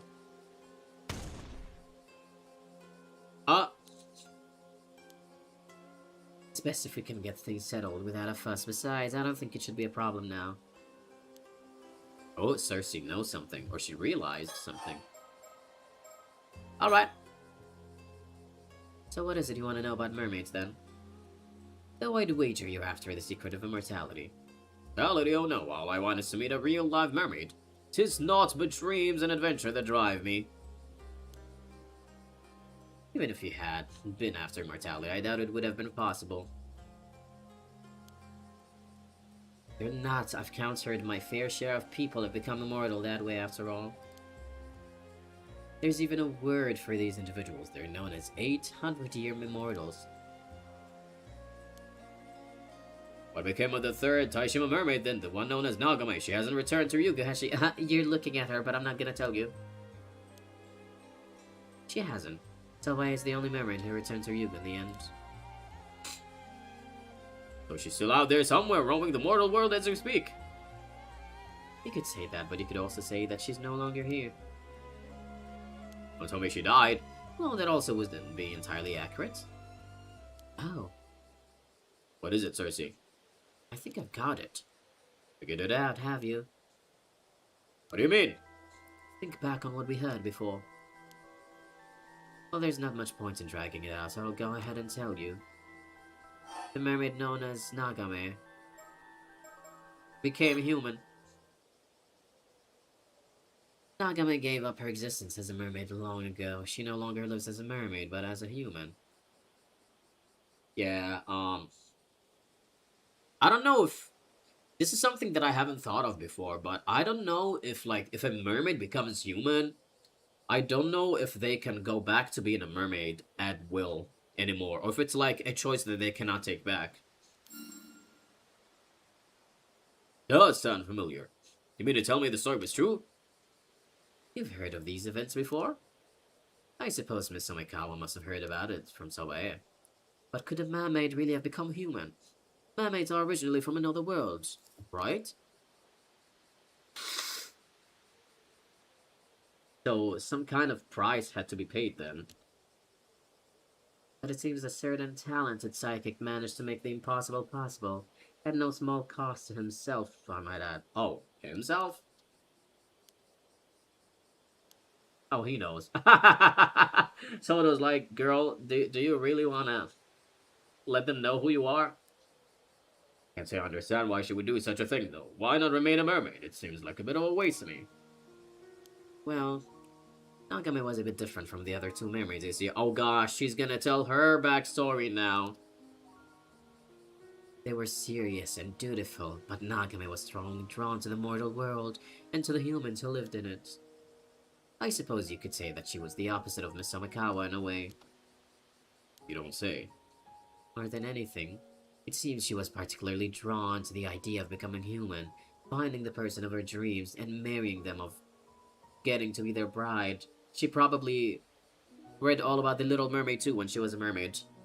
A little inspiration from Ariel, probably.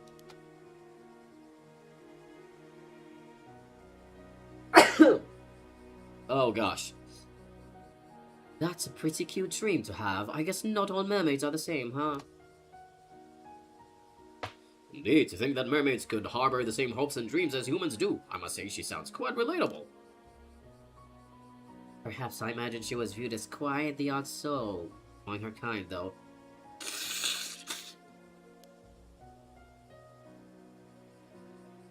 Then a few decades ago, Nagame happened to meet a certain psychic.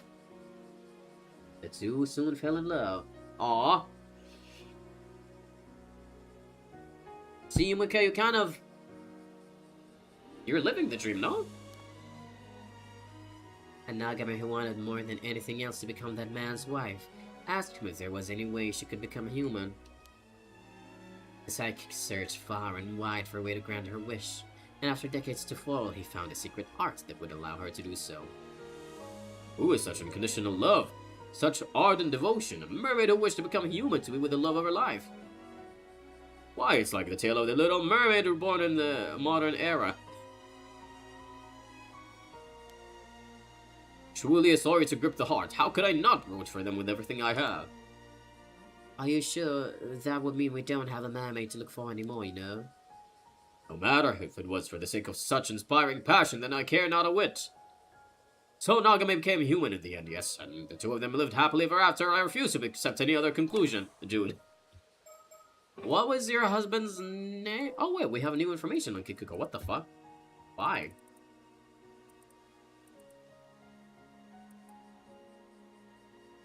He was the president.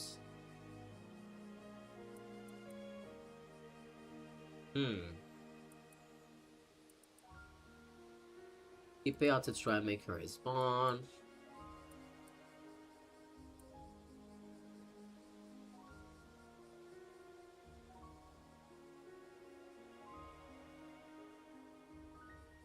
Alright. So anyways, Yumeko, your husband, was he a strong psychic? There it is. There it is. He's a psychic. Itensai Shiki. Yep. That's the man who got you to be human. Alright. Well, that's more or less what happened, so I can say with certainty that Nagame's the mermaid no longer exists. I see, so she's still alive out there as a human. What a beautiful tale. Why, I wish I could meet her solely to offer my most heartfelt congratulations. No, I think wedding gifts are in order. Avi, he doesn't know. He's talking to her right now. That's so cute. Avi seems to be enjoying himself, but this means there's no chance of us meeting a mermaid anymore, right? Question, Mrs. Shiki. I don't suppose there would be a way for us to go to Ryugu and meet a mermaid there, would there? I'm afraid not. It's impossible for a flesh and blood human to cross over the eternal world. Indeed, you'd have to be dead to have any chance of getting there. Oh, just as I feared. There's little point in getting there without a life to savor it. Well, does that mean there's a chance that Mrs. Samikawa was able to make it to Ryugu in the end? That I don't know, not everyone ends up in Ryugu after death, after all.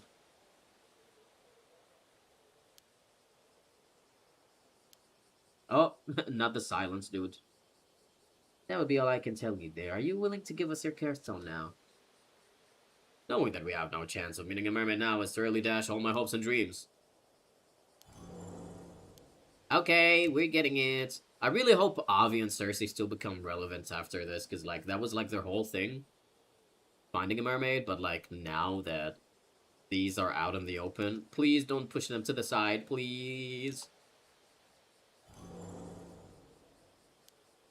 If you don't mind, there is a few details I'd like to confirm with you before continuing, Avi. That case. I see, I think I know how to lift the curse of the raging waves now.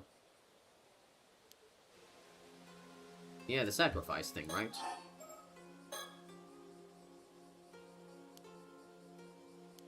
I have my sources, yeah. He hasn't realized yet. Then Cersei's calling him dumb. She's like, dude, how can you not tell that she's the fucking mermaid? It's nothing, don't worry about it. ooh!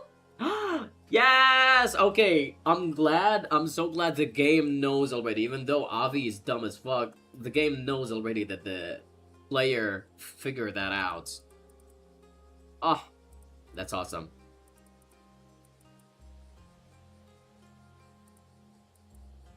There we go. Yay! Yumeko was formerly a mermaid by the name of Nagame. Unlike her more serious compatriots, Ayase and Kasobae, Nagame was free-spirited by nature and held a keen interest in both humans and the moral world. She was even known to break the rules to sneak out and observe human society. Oh my god, she's so Ariel-coded, dude. Something which often put her at odds with the other two mermaids and led her to being viewed as something of a maverick. When the entrance to Ryugu was sealed 400 years ago to suppress the curse of raging waves, Nagame was thrilled and seized the opportunity to travel the world at her leisure, which deepened the rift between her and Tobiah. Next 350 years, she bore witness to the lives of countless humans. Okay.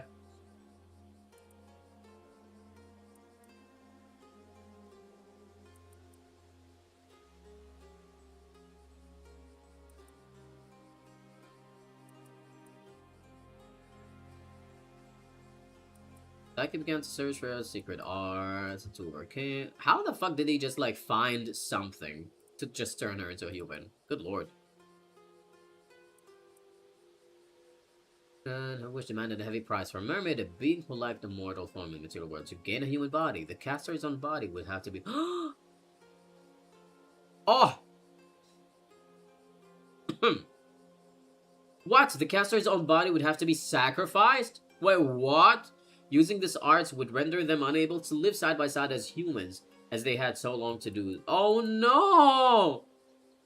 The two agonized over their decision despite their decades-long search. The different worlds in which they lived continued to keep them apart. Oh no!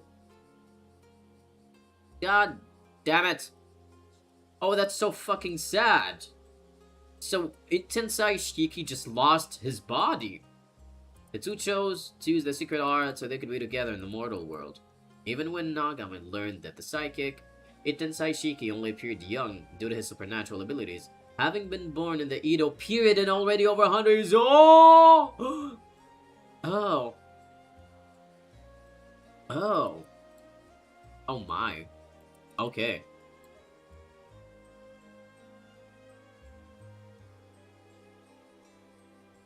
She lost many of the memories and abilities she had possessed. Gained all memories and feelings. Okay. Mika has enjoyed a fulfilling life with her human nature.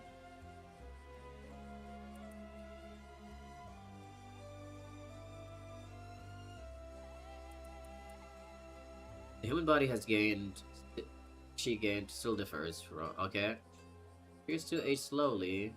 Entirely unknown how long her lifespan will end up being.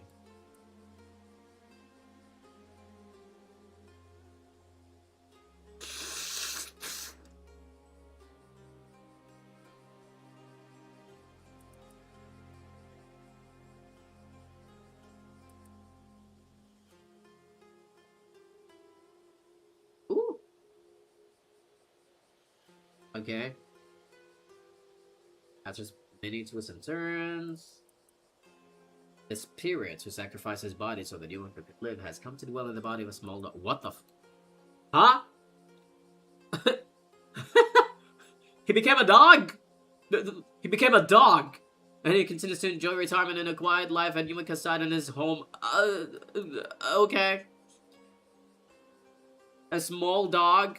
Why is that highlighted? We don't know any dog in this game.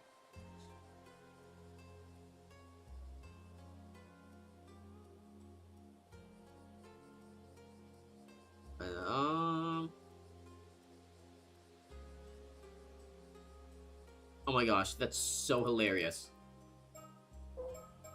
You know, when it was like, revealed that he lost his body, part of me was like, okay, I'm gonna keep reading, and, it's probably gonna get more likely that we might be Tensai Shiki, the player, but that didn't make sense, and then the game just told us he became a dog, so yeah.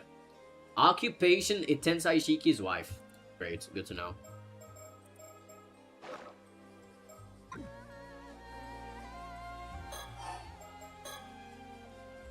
I'll tell you what you want to know about mermaids, and in exchange you'll hand over your cursed stone. Do we have a deal? Oh. So...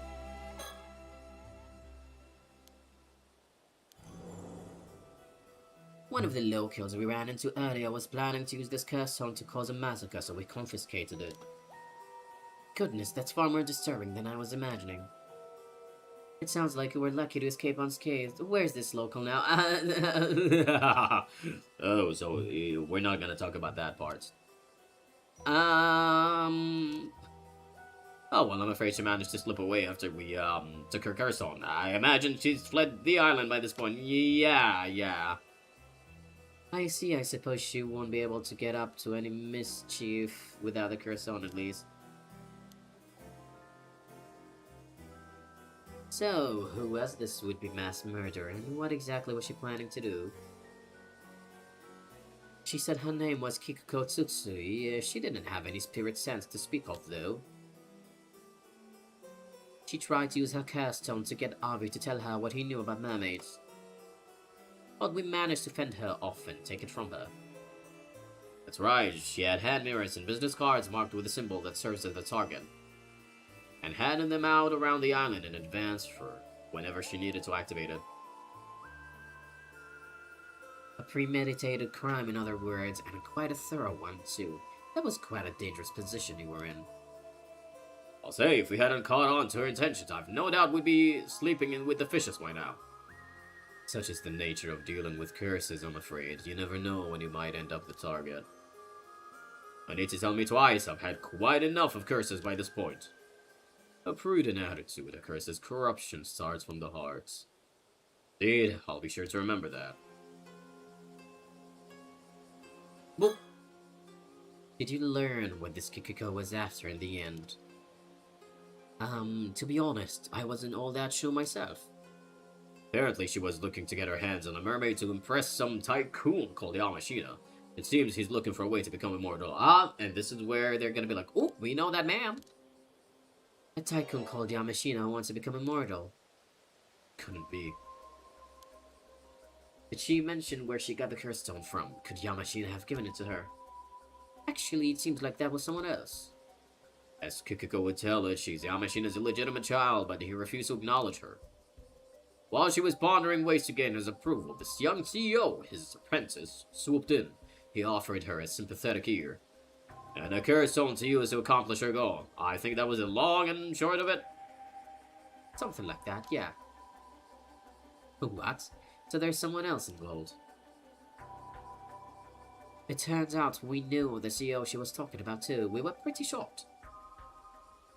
So the CEO was the original owner of the cursed stone, was he? What is his name? Is a young man named Kippei Ikoma, although I dare say young isn't the first word that would come to mind when looking at him. It can't be. Yeah, because they know him as, like, the missing person.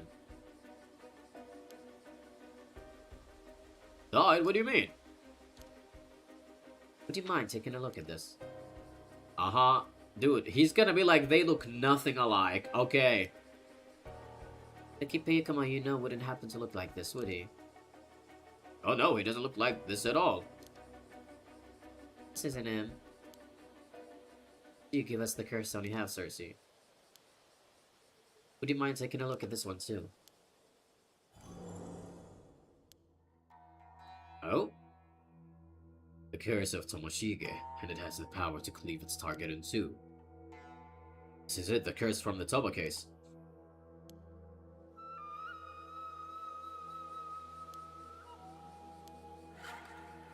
The name of the man in the sketch I showed you is Kippei Ikoma. He was killed 6 years ago and his skeletal remains were recently found in Toba.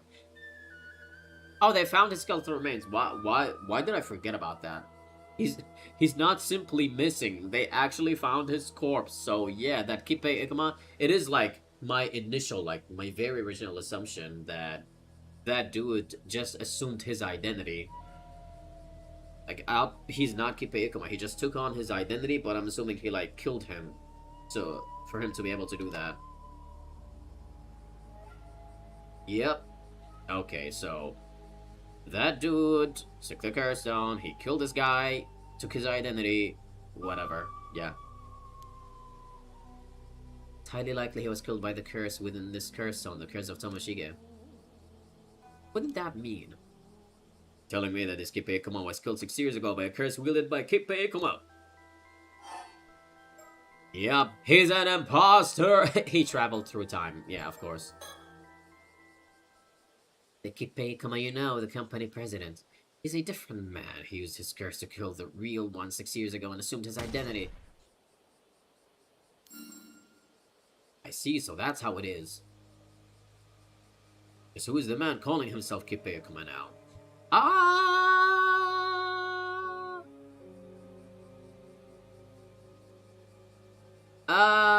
That's a great question. I think I had... Did I have a suspicion from earlier? Let me look at my note.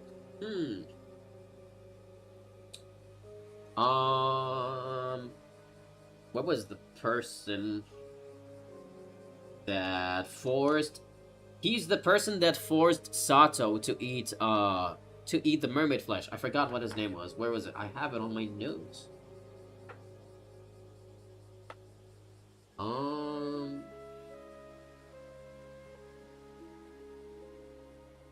Did I have it on my notes? Oh gosh, I literally can't reach it right now. Where is it? It's somewhere. I gotta see the name.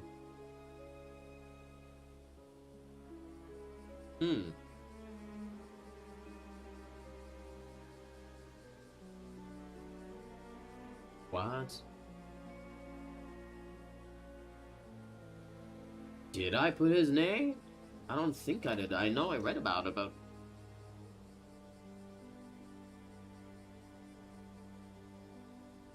Huh.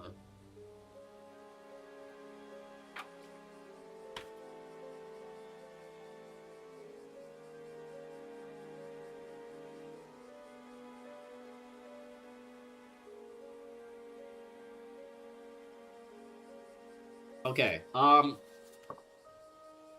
forgot his name, but he's definitely the guy that forced Sato to eat the mermaid flesh.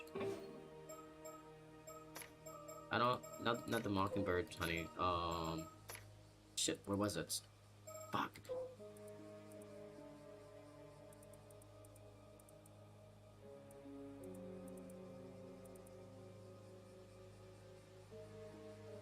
Oh! No. No, wait. No. Tomoshige is the curse stone. So it can't be the current imposter. So who the fuck is this imposter? Who the fuck are you? Is it somebody from the Heike?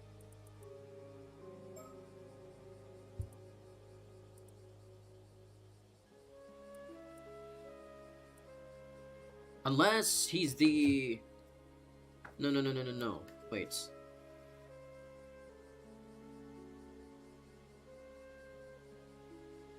It can't be Urashima Taro, though. No, it can't be. It shouldn't be. I know he opened the box and became an old man, so... I don't know. Who the hell would he be? Basically, everybody from here died, so...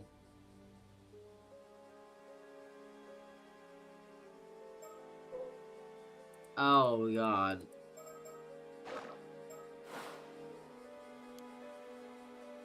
Seems like he's quite the dangerous fellow. Good thing we managed to take his cursed stone, I'll say.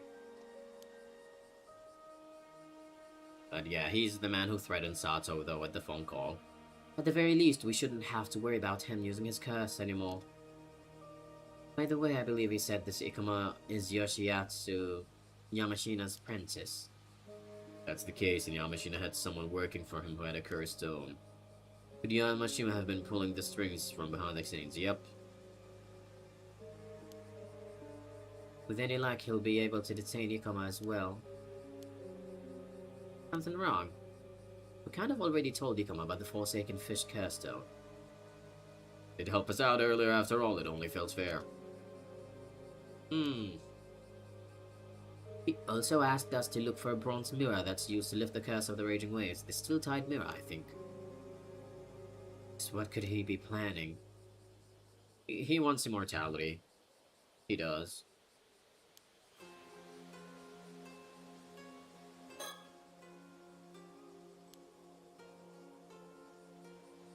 Seems you don't have a mermaid to be searching for anymore, so perhaps you could use that extra time to help us out.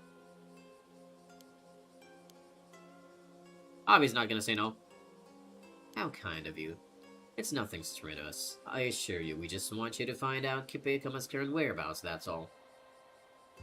So just an ordinary chore then. We wanna focus on getting the curse of the raging waves lifted as soon as possible, you see. It would be a huge help if you could pin him down in the meantime. He's definitely up to something, and most importantly, you know what he looks like. We'll ask a detective from Mia Police to look into things there too, but one can never be too cautious. Both his true identity and goal remain unclear. Be very careful when dealing with him. I guess that means we'll have to go back to the mainland for now. We do have some time left before the last ferry is set to sail, I suppose. Okay then, I do want to find out what's going on too, so we'll see what we can do there. Seems we'll be helping you out with your work, and in that case, please do consider putting in a word on my behalf. Oh, Avi. Bye! That was a great section. I suppose we should see about lifting the curse of the raging waves then. Let's get in touch with Detective Ida first. We can find Wakamura after that and see if we can't get him to cooperate. Understood, let's be on our way then. Oh. I knew I had good taste when I'd be saying that Yumeko's my favorite. Love, love, love, love, love her. Girl, we can still go back here. What else can you do? I mean, I went back here and I died, and you can start from Yumeko's death.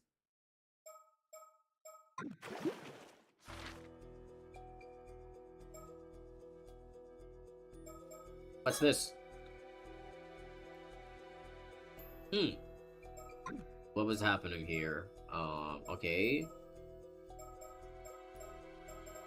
Right. Let me save. I want to see if there's if there's something else that I can do over here.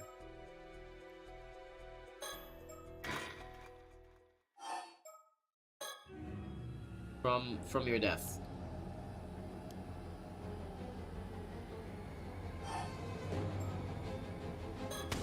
Oh, because there's the option where I don't have to use the curse.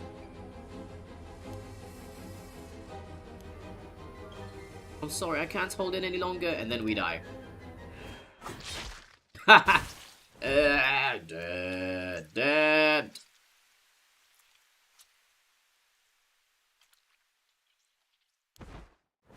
Bye. Oops.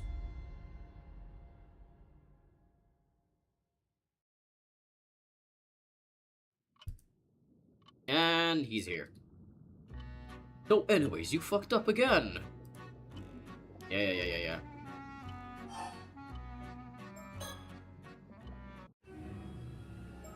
Alright, it's just the same stuff. So we literally only have one place to go to. Alright, let's go. This might be the last section I do. And then we're gonna call it a night. Let's think back to what has happened. After calming down, Takatsuka had the wrong idea after seeing me with Shotaro by the beach.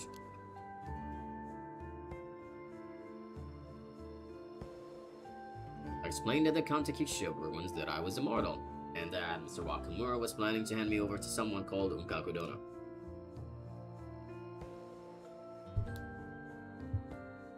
Two of us searched for a way to stop the curse of the raging waves. We also stopped by the Wakamura home to apologize to Shotaro, but no one was there.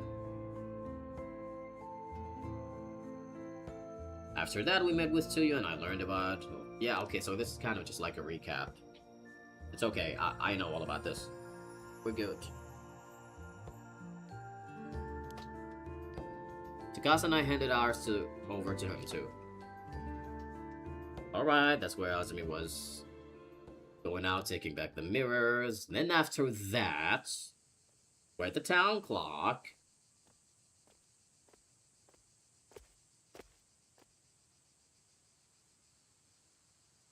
Can't find Mr. Wakamura anywhere. We need to tell him about the bronze mirror as soon as possible. Yeah. Oh. Ah! My babies! Oh yeah, they're the ones who were looking for the old man's place. Excuse me. Oh, if it isn't Sato, good timing. I've got something to discuss if you don't mind. Right, I actually have something to ask myself. Since when did you get to know each other? Right, we actually talked a bit after the last time we met. These two are from the Tokyo Metropolitan Police Department. They're here to lift the curse of the raging waves. Wait, seriously? Since when does the police deal in curses? We're a special unit dedicated to things like this. I hope we can be of help. Hi! And here I thought we were done with the divas. Ooh! Keychain! What? It's just that there's a Kamishimari keychain lying on the ground here. Oh! I almost missed it. I'll rescue it. Oh. This can't be the keychain she gave Yuza, because that occurred like a while back. Okay, now let's find stickers. I swear. There's gonna be one. There's gonna be one. There has to be one. No, there's none. No, there is! Okay. Yes. Alright.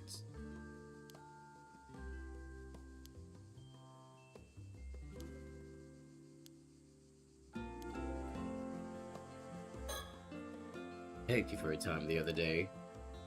Not at all. I'm sorry. Can I be of more help? Mind if I start from my side then? Not at all. The good news is we figured out how to lift the curse of the raging waves. Really, you have? Wow, seriously? That's huge! The bad news is that We need a few things to do with. We're in the middle of tracking them down. that's the case. Let me help you. Yeah, what do we need? Well, The first is called the Siltide Mirror. A mirror used to hold back the curse of the raging waves. I know it! Oh yeah, now I just like, me the player just, I just like threw that memory onto them. we know where that is, at least. I think we do. You do? We just heard about it from Team Minakuchi. I see, 5 years ago, Mari Minakuchi tried to break the curse with that mirror but failed. Oh. But I was questioning why she took out Yuza. No, wait, my question is still valid. I know she wanted to stop the curse, but it's like, why bring Yuza? That mirror from back then is still here, then it's very likely to be the Siltide Mirror. That was what I wanted to talk to you about, too. I see, thank you. That sounds like the pieces are coming together. Dude. But there is still one more piece we need, a descendant of the Taishima people. Which likely means Mari Minakuchi's son, Yuza Minakuchi, would be our best candidate. Yeah, that should work. Do you know where he is now? Not sure. We've been looking too since we wanted to pass along what Suyu told us. If we split up, we'll need a point of contact in case we can't find each other. Could one of you stay in one place and handle communications between us? Good plan. Could one of you take that on? The point of contact? Yep, Tsukasa. I like how I'm just like leading them, by the way. That's so cool, they're literally using that mechanic right now. That's so awesome.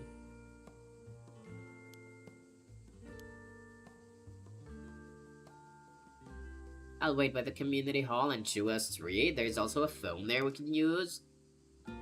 Okay, we'll make contact if anything happens. Thank you, that'll be a big help. We'll retrieve the bronze mirror first, and then track down the Yuza Minakuchi and work on lifting the curse. If you find Yuza, please tell him everything that Suyu told us. Leave it to me. That was really short. Oh! Oh! Alright. Don't trust Tsukasa with being the point of contact. Oh my god, I wanna play, but it's midnight. I wanna play! Damn. What is this? Alicia curse. Use ask Sazami to retrieve the hand mirrors. Okay.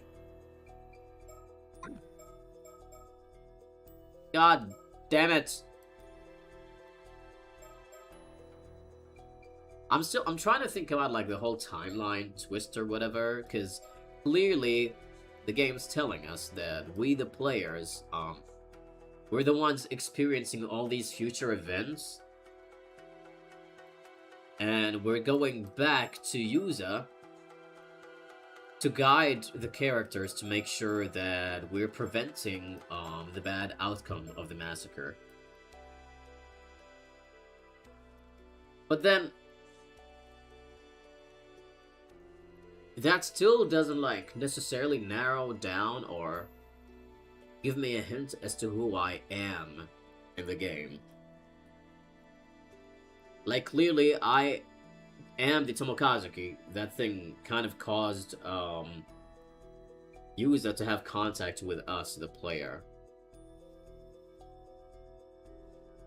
But I don't know. There's no way I'm gonna be Suiga and freaking Ganyodo, though, am I? Because, like, yes, he's got some superpowers, he's doing shit behind the scenes, so it could be likely, but he's not even, like, involved with this game. So I'm having a hard time believing the game would just make our identity be Suiga and Ganyodo. Though it would make sense, but also at the same time, like, it wouldn't, again, because he's not that relevant to the game. And we're pretty late into the game, so I don't know. I think I have, like, another... Yeah, I have, like, question marks on the name Somen Shorai. I don't know why, but he's, like, another potential candidate for what our identity could be. Unless the Tomokazuki is not just, like, a phenomenon, it is an entity.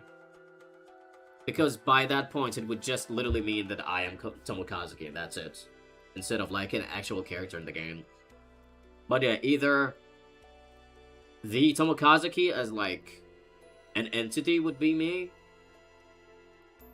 or Somen Shorai for some reason so far. I'm pretty sure that might change my theory later, but that's what I have so far. But I think, as much as I hate to do it, I think I'm gonna have to stop the stream here and continue tomorrow. It is like midnight right now, so I gotta be responsible. Gotta be responsible adults. I gotta go to bed, even though there's no work tomorrow. It's Saturday. But yeah, tomorrow I'll be streaming at around the same time. Today I started at like 8:30 p.m. I think tomorrow maybe I might start it at 7 p.m. or 8, either 7 or 8. I'm gonna schedule that tomorrow in the morning or the afternoon. So I'll be doing that tomorrow, but yes, just expect the stream to be there at around either 7 p.m. or 8 p.m. CST. I'll schedule it, so don't worry about that, but yeah, man, this game is so much fun. I love it, love it, love it. Obviously, I'll share my thoughts after the game ends, but I feel like I still have like a pretty well-formed opinion on the game, like in comparison to the previous one. Yeah, we'll have to wait until later for that one, but yes. And yes, good night to you as well. But yeah, we'll be getting back into this tomorrow, okay? Thank you guys so much for joining in. I will see you guys